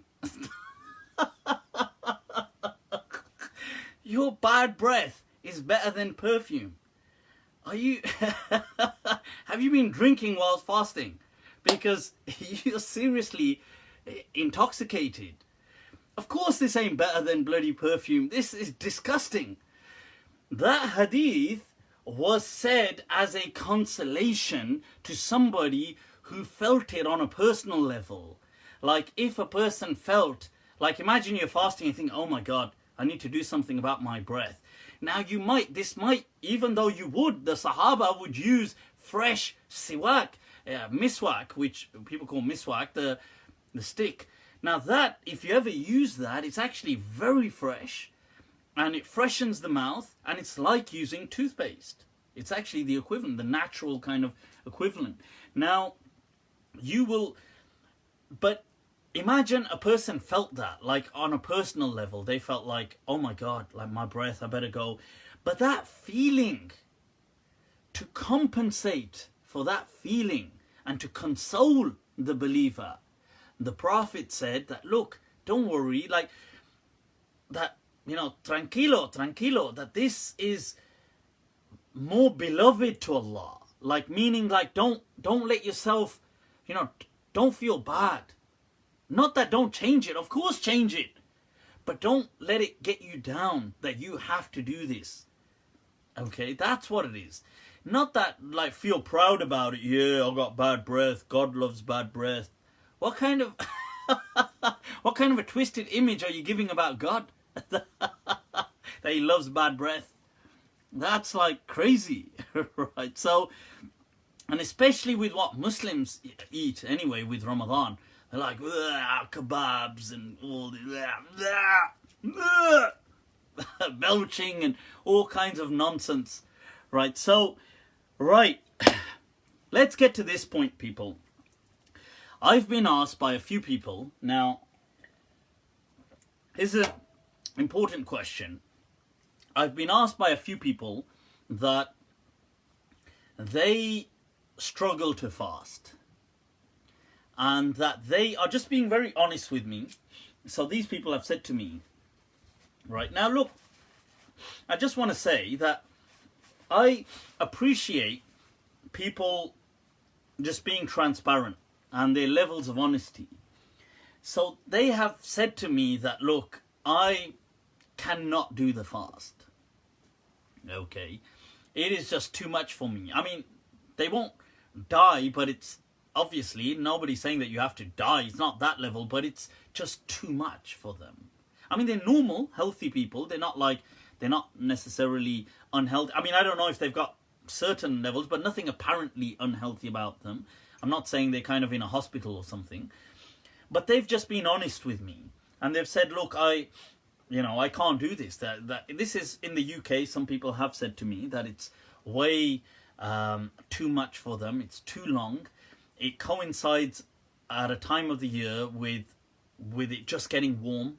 And in the UK, people are not used to warm weather. The days are just too long. It affects them. They find themselves day after day that they are stuffing themselves. Okay, when you open the fast, people stuff themselves because they're starving. Then they feel that they're force feeding themselves for sahur because they don't want to starve for the next 16, 17 hours.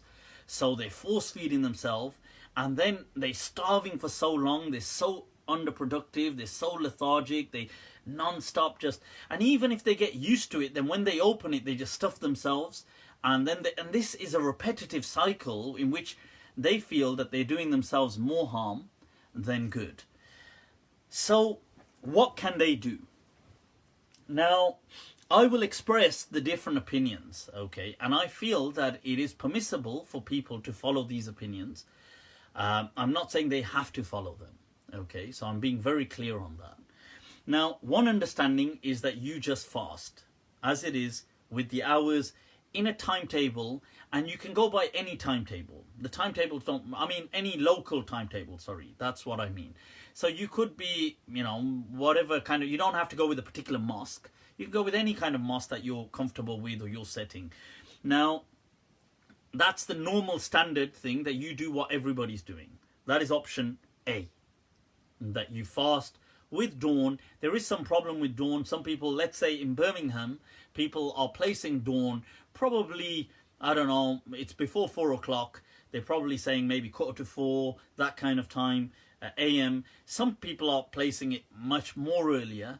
That, you know, they do that anyway, but I'm just giving you an idea. So you could just go with that and open at sunset. But that will lead to an excess amount of hours fasting. That's option A. And many Muslims are doing that, and I applaud it. And we all encourage them and make dua for them. May Allah bless them. Option B is that you can extend your sahur dawn time up until Fajr. Up until sunrise. Just before sunrise, with enough to quickly just pray Fajr. That's, or what we call subah. So 5 minutes before sunrise, let's say. Now that's an option. If that helps, you can take that. That's option B. This was practiced by several Sahaba. It was practiced by certain Tabi'een. You've got from, I believe, Hudayfa ibn al-Yaman, and other companions used to say that we would eat in the time of the Prophet and it would be daylight except the sun hadn't risen. And I believe there's a tradition from Uthman, and there's certain other people come after, A'mash and other people who used to openly practice this. So that's option B, if that helps. Now, I did tell that to some of these individuals. Now, to them, this was not enough. Like, it did add on another hour, but it was still way too lengthy for them.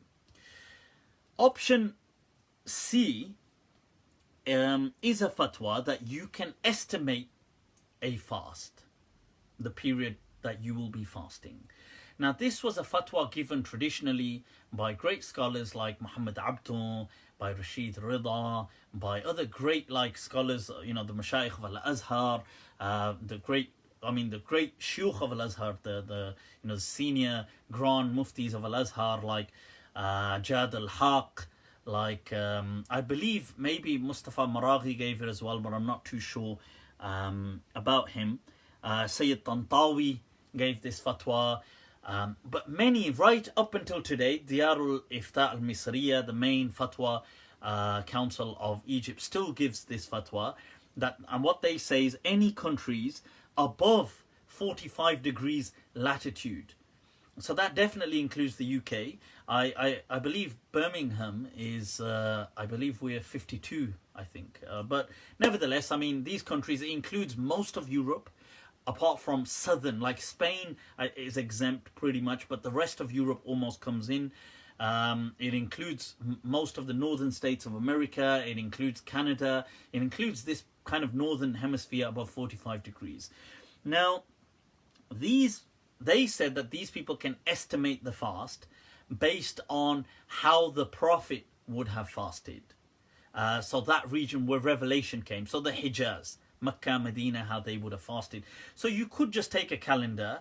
You could do that with what are the timings there today, or take, some of them have said that this could be estimated at splitting the day and night in half. So you have 12 hours day, 12 hours night. You split it like that. And maybe, so anything 12 hours above is enough to estimate as a fast time. So let's say 13 hours would be a valid fast. Now, based on this, a person could begin estimate, and this fatwa of estimation, by the way, was also given by Sheikh Zarqa as well. He also agreed with the 45 degrees, the 45 degrees kind of latitude as well. Now, so what they could in essence do is say, well, I'm going to begin at dawn. So let's say that's 4 o'clock as an example. Now, anything, let's say 13 hours, they could just estimate a 13-hour onward fast. They could fast for 13 hours. They could fast for 14, whatever they feel they could do. They could open it, anything, whether it's 5:30 p.m., 6 p.m., they could open the fast. This is a valid opinion. There are certain Al-Azhari Mashayikh that are also endorsing this, that 12 hours, they've said even 12 hours would do, but above, they've encouraged for a minimum of 13. So that's I feel, a valid position. So if a person was doing that, their fast would still be acceptable if they felt that they couldn't do the other fast. Now, what is the reasoning behind this? Okay, now there are some other opinions as well, with some people like Sheikh Hussein Halawa, one of the senior muftis of the Majlis al-Iftar, has given a fatwa of saying a person, if they felt incapable, they could just choose a different time of the year for those countries above 48 degrees latitude. But I'm focusing on option C for these people, in saying, and they've asked me to explain how would this be justified. Now, the reasoning behind this is, one, that this deen is a deen of ease. Two, that when Ramadan came, you have to remember that in the time of the Prophet, what were the kind of fasts that they were enduring? Now, the general fasts that they would have endured would have been around the 13-hour kind of mark. That's what they would have fasted. They wouldn't have been, I mean, even if you stretch it, you're looking at about 14, and not even that really. And on this note, I'd like to explain to people something, and that goes into this, the sacred, that ties into this discussion of the sacred months and how the Arabs kept a calendar. Now, this is something that I'd like you to pay attention. It's going to be, it's something a bit, it could kind of go over if you don't really focus. And that is that, look, in the time of the Prophet and pre-Islamic Arabia, the calendar that was kept was a lunar calendar, but it was a luni-solar calendar. Very much like the Jewish calendar is today. And the Jewish calendar has been since the time of Moses and so on. The Jewish calendar is a lunar calendar, but it's a luni-solar calendar. And what that means is that although they follow the moon, so it's similar to us, they have the new moon, and they have the 12 months based on the lunar cycle. However, they realign their lunar calendar with the solar calendar. And this works, it does have some complexity to it. And the Arabs had the same thing. They were copying, most likely, the Jewish people. And I'll see if I can bring up, actually, and just, I did have this up earlier to read, unless I've lost it, to show you guys. I wanted it to... Right, so... because I wanted to go through, just read out, to give you an idea of why the Arabs stopped doing this. There was a leap month. So what the Jewish people do is every 3 years or so, they add an extra month. Now, I'll show you what they do, but the Arabs had this, what they called nasi, or cups, but nasi, which is mentioned in the Quran.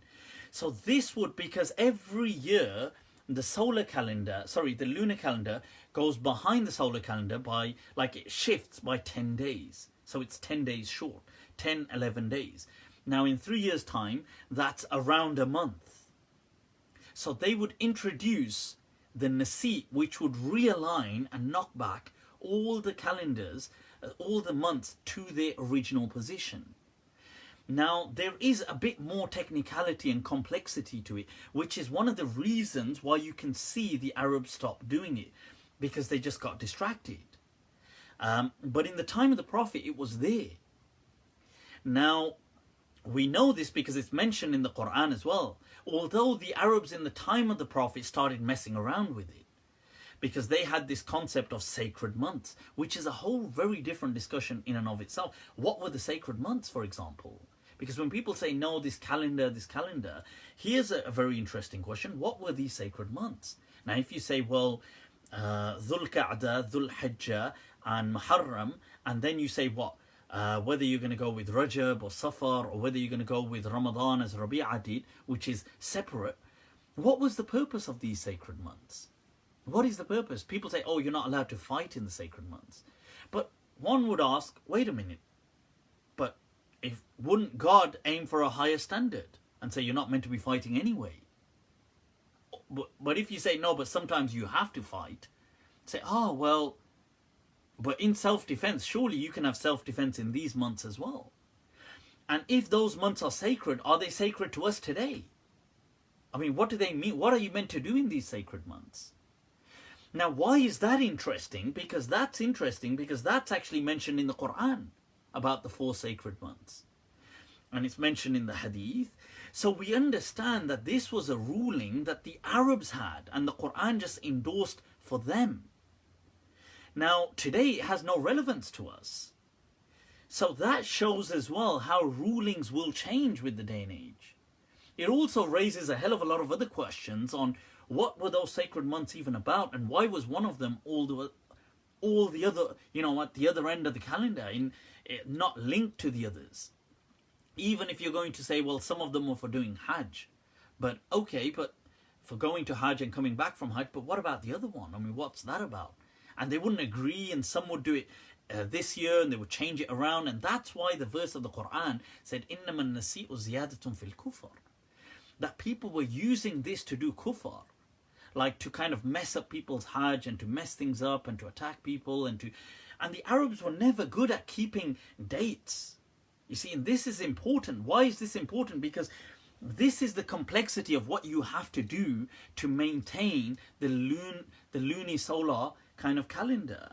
You see, so this is an example. I'm just going to read briefly to give you an idea that the Hebrew calendar is based on both the lunar and the solar cycles. Months are measured by one cycle of the moon around the earth. According to the Talmud, one complete cycle of the moon around the earth takes 29.5 days. This value is very close to the average value measured by NASA, which is 29.53. Very, very similar. Since the average value is about 29.5 days, months alternate between 29 and 30 days in the Hebrew calendar. That makes sense so far. I mean, Muslims, that's fine, they would do that. The common year in the Hebrew calendar includes 12 months, but there's a difference of about 11 days, same as the Islamic thing, because they were taking from a lot of the Jewish practices between 12 lunar cycles and 1 solar cycle. You see, one complete cycle of the earth around the sun takes 365.25 days. Right now, however, the lunar takes 354.36. So there's a difference. To synchronize this counting of the days, the Hebrew calendar includes leap years. Now what they do is they have a 19-year cycle, which they have to keep regulating with different variations. So they introduce the leap month on the 3rd year. Then you'll see here that they'll do it on the 3rd, on the 6th, on the 8th, on the 11th, and 14th, 17th, and then 19th. So there's variations. Now, to synchronize the lunar counting of days with the solar cycle, the Hebrew calendar includes these leap years where the month of Adar is replaced by 2 months of Adar. Adar Alif and Adar Beit, which is A and B. So they introduce this. Now, they also mention that, check this out, that in 19 years, it's calculated with a period of 19 years. In 19 years, the total difference between the lunar and solar cycles is 19 times, and it's got the whole calculation here. The difference amounts to 7 30-day periods. Blah, blah, blah. Right? Now, you can read all of this up, but I wanted to highlight an interesting point, that there remains a difference of 3 days. To make up for this difference of 3 days, they are added to the months of Kesvan and Kislev during each 19-year period. So you can see that there was a lot of hard work that the scribes or the people, the scholars, had to do. Right? They had to keep account. They had to, so in year 3, then in year 6, but then it's not in the next 3 years, it's in the next 2 years. In year 8, then it's in 3 years, year 11, then it's in 3 years, year 14, 17, but then 2 years, and then 19. So in a 19-year cycle, everything is regulated with the solar calendar. So the lunar and the solar are in sync. Okay. Now, the point I'm saying this is the Arabs were doing this. Okay, that's a bit it's a bit complicated, put it aside. What I'm trying to say is the lunar months and the solar months were pretty much, or the solar seasons were in sync. So Ramadan in the Prophet's time was pretty much static. So it would have occurred where if you take Ramadan to be at the 9th month of the calendar, let's say, falling around September, let's say, it meant Ramadan would have always pretty much been in September. Even if it moved back towards August, it would have then been knocked back every so many years. Now, with this in mind, September is when we have the equinox, and March, when night and day are of an equal length, okay? And we're working towards that in September. So this means that really the fasts during the lifetime of the Prophet ﷺ would not have exceeded really about 13 hours in essence. So that's some of the understanding, and that's some food for thought to take into consideration for this ruling. Now, I'm not saying people need to take it, but those people, somebody said, would that have been in autumn? I mean, but it would, you can understand it would still be warm, it wouldn't be winter. And by the way, this knocking the months back into sequence makes sense, hence their names, Rabi'a, right? So when you have months like Rabi' al-Awwal, Rabi' al-Thani, which means spring, they would occur in spring. And Jamadi al-Ula, Jamadi al-Akhir, Jamad would occur in winter when things would be kind of like frozen, not frozen, but kind of like solid for them. As in, they wouldn't be fruitful. So the months had meanings to what they were doing. And even, I mean, September wouldn't have been cold. I understand it would have been still quite hot as it was edging slightly towards August. But the point is, it would have still been pretty much of an equal length. So that's quite important for us to bear that in mind. So I hope that makes some sense. There is some further understanding that, see, somebody could say, well, look, you know, this is, look, what's wrong with going, this is your cultural, let's say our understanding today. Does Islam really permit us to go with, let's say, the culture of the age? If some people are saying, look, I'm struggling with that. So what? I mean, get up to it. This is an obligation. This is a fair criticism that somebody could make. Somebody could say, look, what's wrong with you guys? Look, if Allah says it's fard, what the hell is wrong with you? Rise to the obligation. And I would say that is a fair criticism if there were not an answer for it in the Sunnah of the Prophet. Now there is.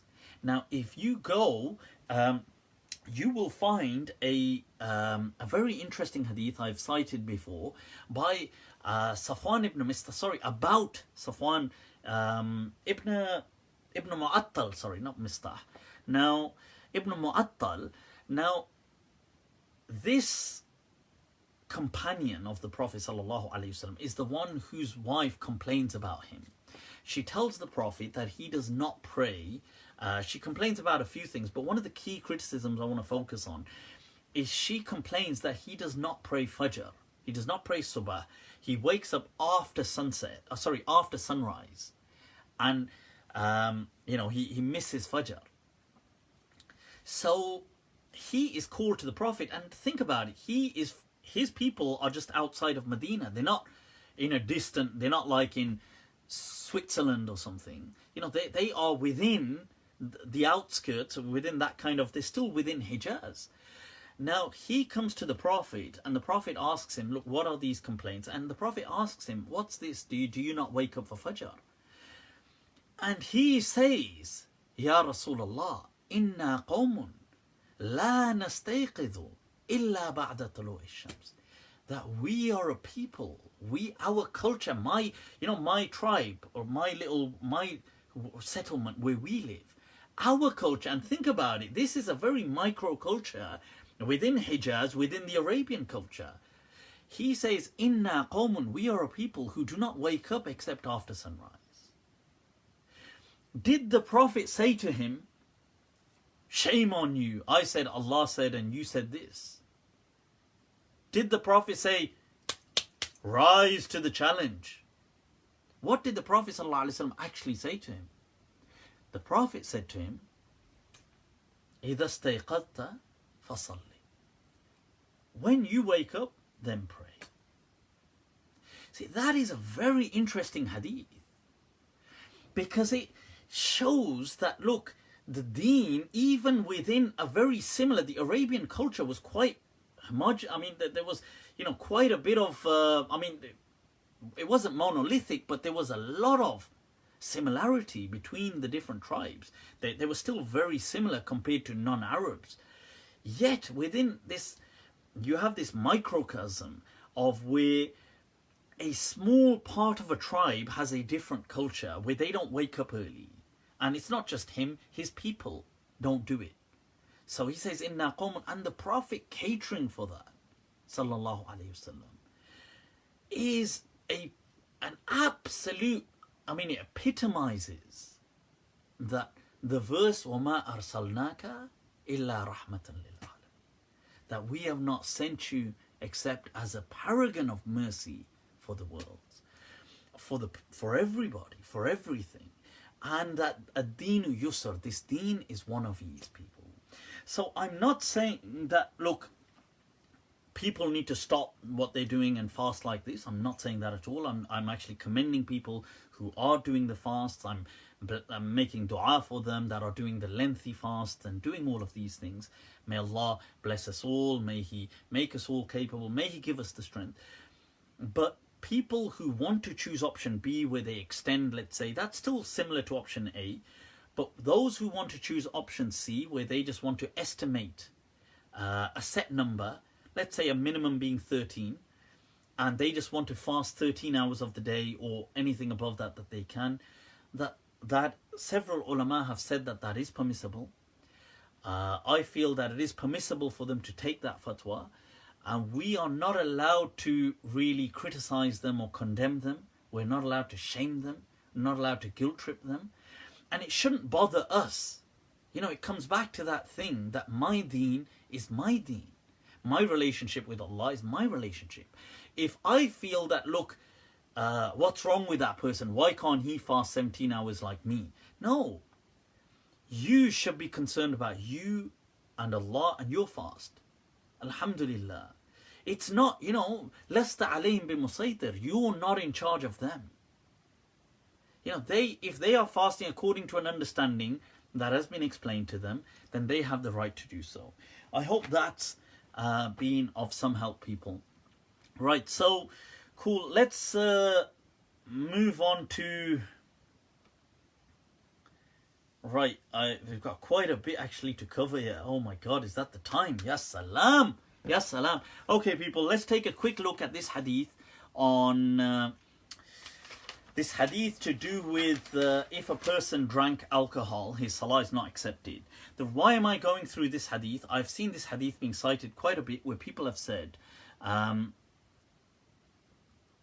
right, so somebody has asked that does the school of Medina, in my understanding, this is in line with the principles and the usul of the school of Medina, of Masalih al-Mursala, of ad-Dinu Yusr. That's in line with that. I would agree that fatwa is permissible for people to take. I would agree with that option. I would give the fatwa that it is permissible to take that fatwa, if that makes sense. I haven't made up this ruling. I haven't come up with it. What I'm saying is it is a valid ruling within Islam for people to take. If they felt that life was that difficult for them to fast. And each to their own. And let's not judge people. Okay, you can't, just because you can do something doesn't mean you have the right to judge other people and say that why can't they do it. That's not how this deen works. And that hadith perfectly illustrates that. The hadith of the person not waking up, the people not waking up for subah. Right, okay, moving on to this question. If a person drinks alcohol, why is this question important? Well, many people have said this includes the fast. If you drink alcohol, that your salah is not accepted for 40 days. And they rely on some hadith. And some people have said that the same applies to the fast. So if Muslims have drunk alcohol, or many scholars have included drugs with that. Now, unfortunately, drugs are very common in the Muslim community. They're not uncommon, put it like that. It's a shame, it's a tragedy, it's a cancer within our communities, but it is there. And the truth is, many Muslims do take drugs. It's a sad reality. We make dua for them. I think it completely destroys their lives. That said, should they fast? And does this apply? The answer is their fast is absolutely fine. And they should fast. This does not apply. And this hadith in and of itself is actually unacceptable. Okay, let me tell you what this hadith says. And you're going to be able to know that this hadith is nonsense as soon as you hear it. The hadith says, Man sharib al-khamar wa sakir. Whosoever drank alcohol and became intoxicated, lam tuqbal lahu salatun arba'ina sabahan.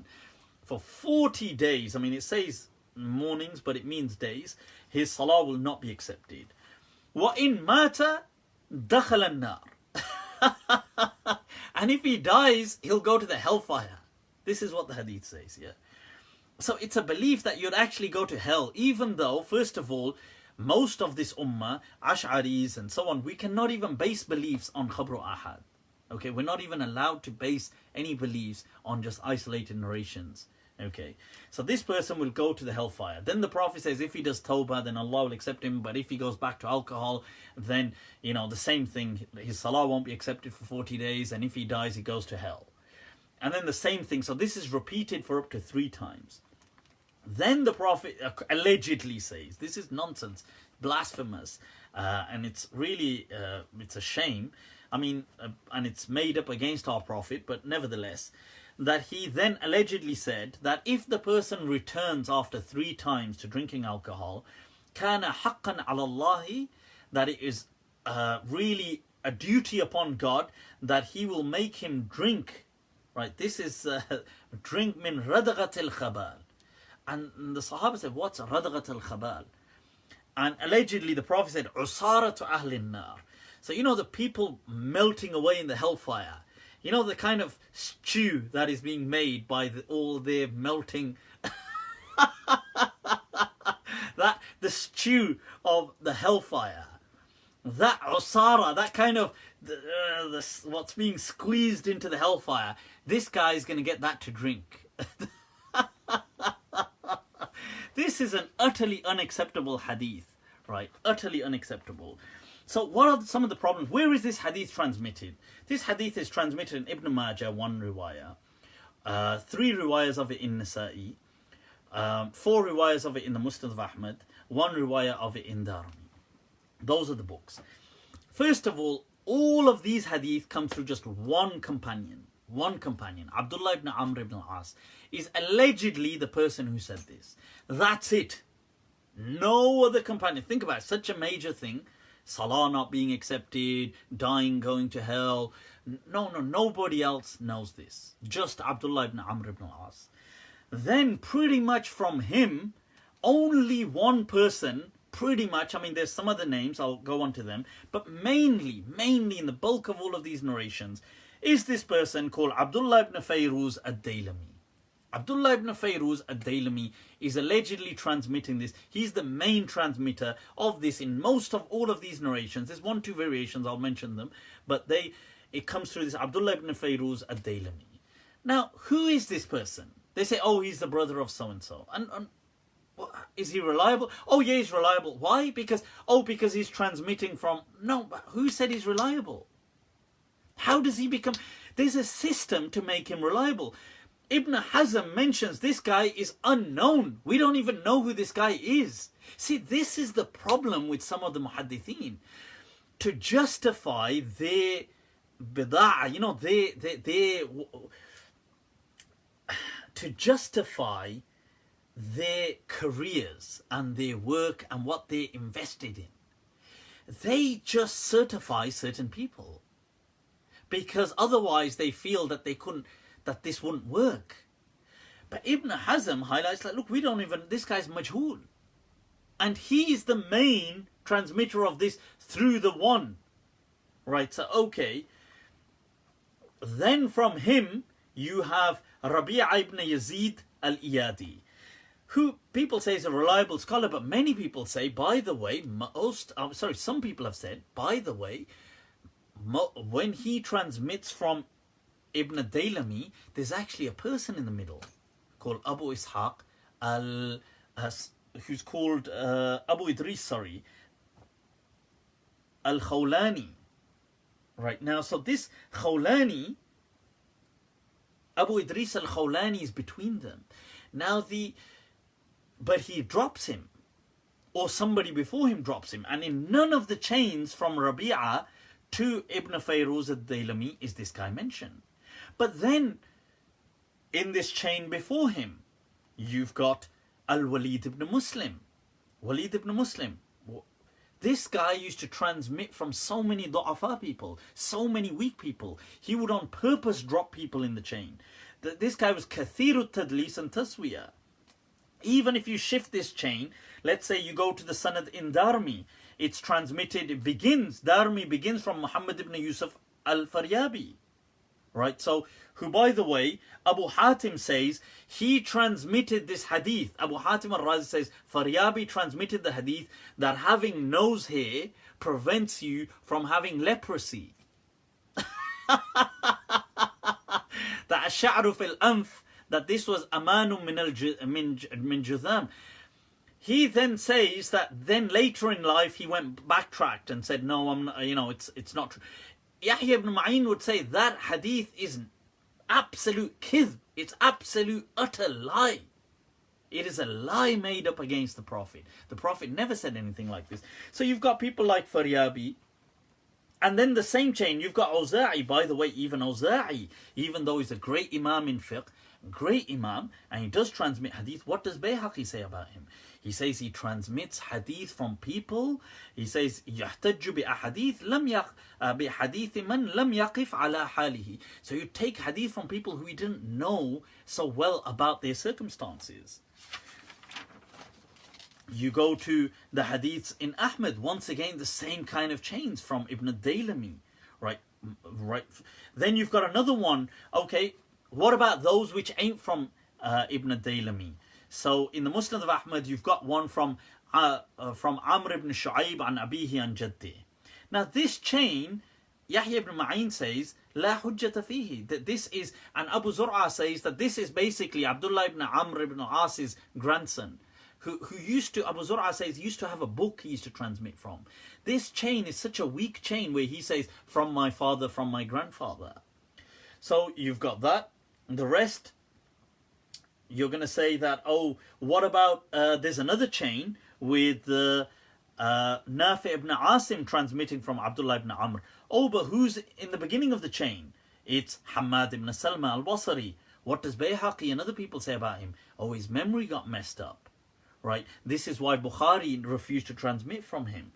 The other hadith in Ahmad, once again from Ibn Daylami, answered the same thing before. You've got the other riwayat from Nasa'i.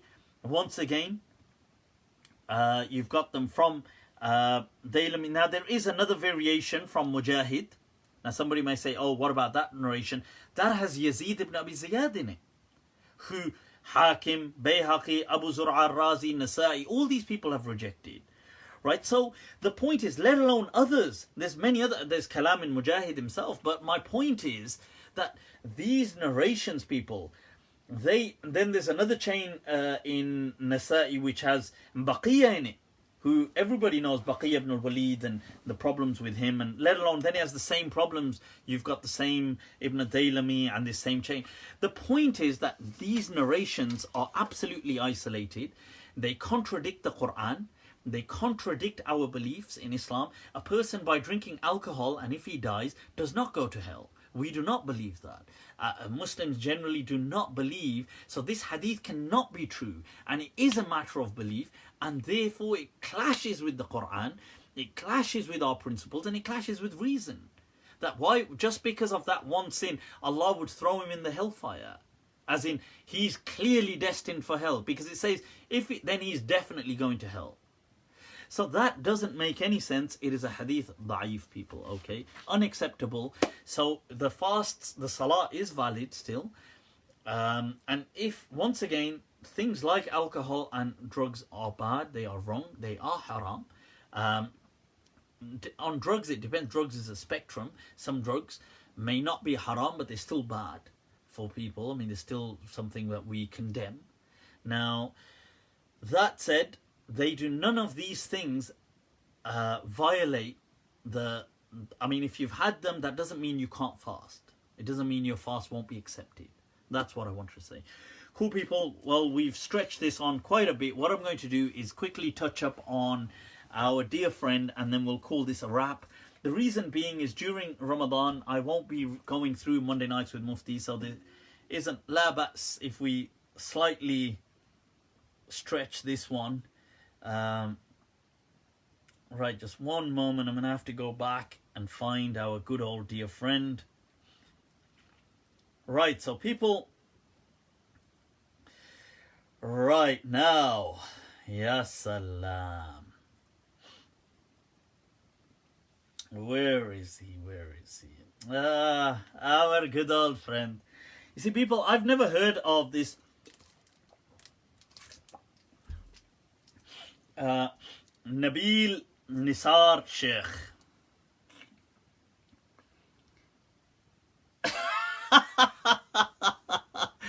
That's a profile for Muzmatch. That I found him on Tinder. No, I'm joking. What the hell would he put that profile on Tinder for anyway? I mean, right. So this guy, he's made a video dedicated to me. So the least I could do is give him some time a day. He made this video saying, right, he's in defense of Imam Nawawi and Imam Ibn Hazm against the vile slander of Muftatin. Not Mufti, Muftatin. Ayawabi. Muftatin Abu Layth al-Mariq, not al-Maliki, al-Mariq, meaning the apostate, the one who's left Islam. In addition to that, he goes on to very kindly, this is on his Facebook page, by the way. He does go on kindly to, in this, call me scum, devil, Mariq from the deen, an apostate. He does that at about 24 minutes into it. He also has no problem in... he misrepresents my whole argument, but that's aside, I'll answer to that. At about 1 hour, 20 minutes into it, he says, this scum piece of shit. This scum piece of shit, Abu Layth. So anyway, so my friend, आपने याद किया तो हम आ गए.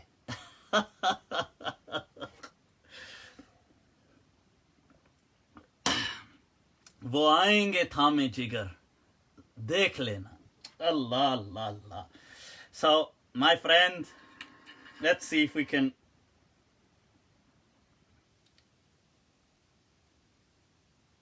This Nobel scholar, whose books were given so much acceptance by all of the Muslims. All of the Muslims. Allah placed acceptance in the hearts of the Muslims for the books of this pious scholar. And this vile scum, this piece of shit, Abu Layth, he comes and slanderously accusing Imam al-Nawawi. I have Bin Laden. So basically, now what to do? I have Bin Laden. So basically what Bin Laden is saying here, people, is he feels, so just to clarify the point so you guys know what's happening. Right, now, a few weeks ago, in some of my sessions, spoke about bisexuality, homosexuality. And I said that, look, Muslims need to stop being homophobic. And then I mentioned how scholars in the past they acknowledged the bisexuality that human beings had, especially men, and they almost stated it as though it's a fact. Like, so they speak of it in a way that they expect you to be like, that's obvious. So I gave the example of Imam Nawawi when he's reading about and I've read out his fatwa saying that when he's asked about boys who haven't developed full beards, and can you look at them and can you be like this with them or hang around with, and he says no, it's haram, it's haram. And then he goes on to say it's because they are like women. And then he says, in fact, many of them are, he says, in fact, some of them are more prettier than many or most women. Now, you see, so what Imam Nawawi was doing there is acknowledging, by me saying, like if I say that, look, this guy is prettier than a woman, than all these women. You see, when you're comparing them, it's different if I just say, oh, this guy's a good looking person, because that's just a regular statement. But when I compare, if I said this guy is better looking than most men, then I'm comparing him with men. The moment you compare a man as being better looking than women, you're looking at it from a sexual perspective. Now, because he's talking about it sexually, that's what the question is. So I said that Imam Nawawi is acknowledging the bisexual nature of humans. So, and then I say many other ulama as well. I did not say Imam Nawawi was gay. I didn't say that. Although obviously I crack jokes all the time, but I didn't say that. And I didn't say he said homosexuality was permissible.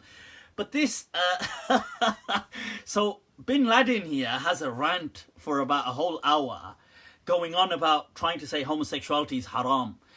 And I said in my clip that, look, most of the ulama always said homosexuality was haram. Some of them did disagree, like Yahya ibn Aktham and so on. And he speaks about Yahya ibn Aktham saying, oh, but why they don't, where is books then? Why they don't transmit this then? Why they don't transmit? Well, obviously, because, you see, they were going to bury a lot of this kind of discourse. They were going to bury this. This is natural. That is how institutionalized religion works. What to do.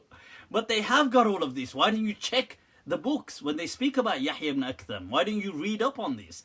And he said, oh, he was very close to Khalifa Mamun and Amin. I know, but Khalifa Mamun was also gay, any. He's forgotten that Khalifa Amin was hardcore homosexual. Hardcore. Like, he was only interested, he wouldn't even look at girls. And Ma'mun was openly bisexual. And Ma'mun actually became bisexual because of Yahya ibn Aktham. He was influenced by him to that extent to try it out. So the Khalifa of the time was rampantly, openly gay. I mean, this is like a known thing. In fact, Amin's mum she brought several slave girls and servant girls and would cut their hair and dress them up as boys and call them ghulamiyat. That's what they became known as. Just so he starts taking an interest in girls. I mean, this is the Khalifa Waqt. The Caliph. You know, Khalifa comes from the word khalf, from the behind. The behind. They must have taken a different meaning to it. Acha. We lead from behind. Don't worry. So here, Bin Laden, he goes on to, look, check this out. I need you guys to hear this stuff, man. Some of them are even better looking than many women. Some of them, young boys, look at this, adolescent boys, without there being any need for it, any shar'i need for it, any dire need for it. And they cited this. He's reading the fatwa of Nawawi. وَلِأَنَّهُ فِي مَعْنَى الْمَرْأَةِ. Yani, one reason is because Allah says, lower your gazes. This is number one. Number two, وَلِأَنَّهُ فِي مَعْنَى الْمَرْأَةِ. Because he is just like a woman. A boy. He's as good as a woman. He's as good as a Why? girl. Why? Because he has no facial hair. So people find it lustful to look at him just like they would He's just like just as good as a woman, just as good. Why, Maulana Sahib? Why? Because he has no facial hair. Dude, this one is obvious. It's good like a woman. Cha. So all the men that you see clean shaven, that means they're exciting you. You naughty. You harami. To look at women. So that's why it's haram to look at them. This is that, boys. Now listen. Oh. Moreover, even some of them, some of the boys, some of them are even better looking than many women. They're better looking than many women. Some of those boys. Why? Are better looking. Why, ya Maulana? Why? Could be ugly. She could be an old woman. Did you hear that? Oh, damn. He is just like a woman. Right. He's as good as a woman. You gotta hear this. Good as a beautiful girl, because he has no facial hair. So people find. Why are some of them more prettier than many women? So, why? That's why it's haram to look at them. بل بعضهم أحسن من كثير من النساء. Why? Moreover, even some of them, بعضهم, some of them, Bin Laden, are even better looking than many women. Some of those boys. Why? Are better looking أحسن من كثير من النساء than many women. A woman could be ugly. She could be an old woman. She could be not so pretty to look at.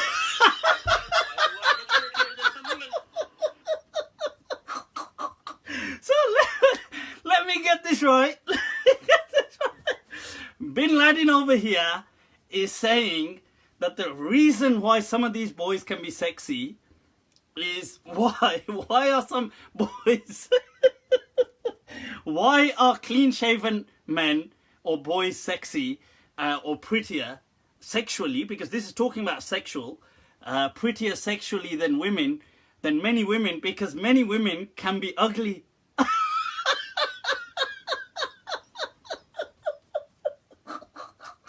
Did he just say that? For God's sake, did he, this bloody Neanderthal, just call women ugly? I mean, for God's sake, he is a prime reason why incest is haram. This, like, if as Exhibit A, the love child of a brother and sister, you'd be like, let me guess, your mum and dad, at worst case, they're cousins, and then their cousins, and their cousins, and I bet some of them in between. This is why siblings shouldn't have children, because it's just wrong. Because how the hell did that ugly thing call women ugly?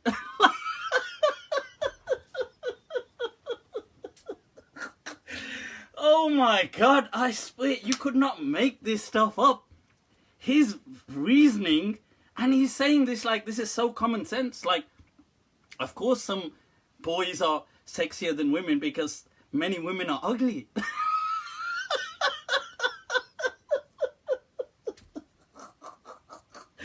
What the hell, for God's sake? Did the Predator just say that? Does that just come from the Predator? For God's sake, oh my God, ya salam. Ya salam. What to do? What? What? I don't know.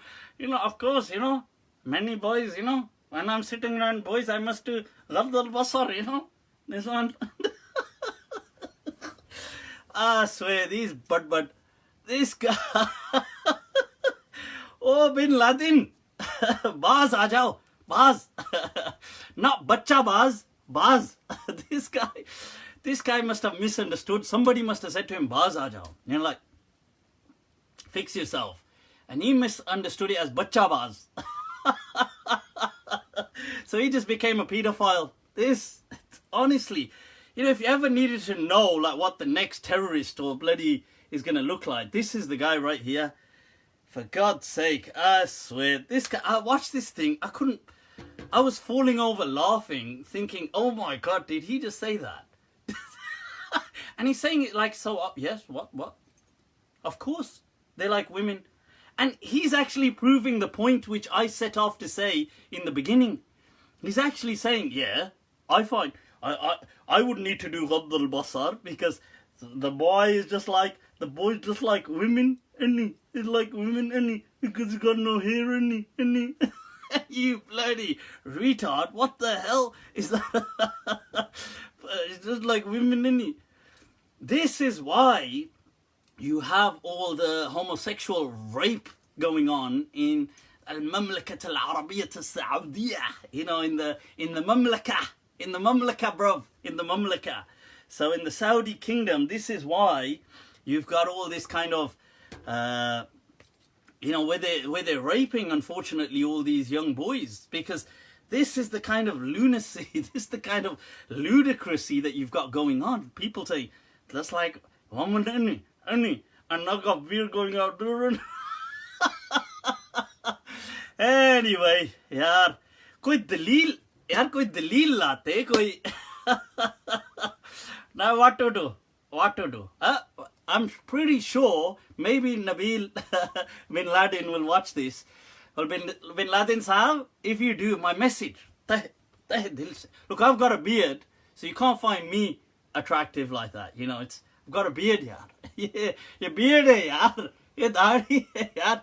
ये कारी साहब जरा फासले से मिलो. हाँ, फासला रखिए, फासला. ये बिन लादेन, हाँ, हमको हल्के में मत लियो. I am thinking if bin Laden wants to have a dialogue, why you know message me, you know, we can talk, you know, no private, no sliding into my DMs, but maybe we could have a dialogue, what to do. This is the kind of nonsense that we've got, people. This is why the Ummah is struggling, because these people have got ton loads of petrol dollars to flood the internet with all this material that they want. And then you end up with people like this, because somebody goes onto Google, they look for Islam, and this is what they find. And they find a goddamn a beauty pageant. I mean, I'd want to say more to this guy. You know, it's like when I look at him, there's more I want to say to, but then I think, you know what? Life beat me to it. In fact, in his case, genetics beat me to it.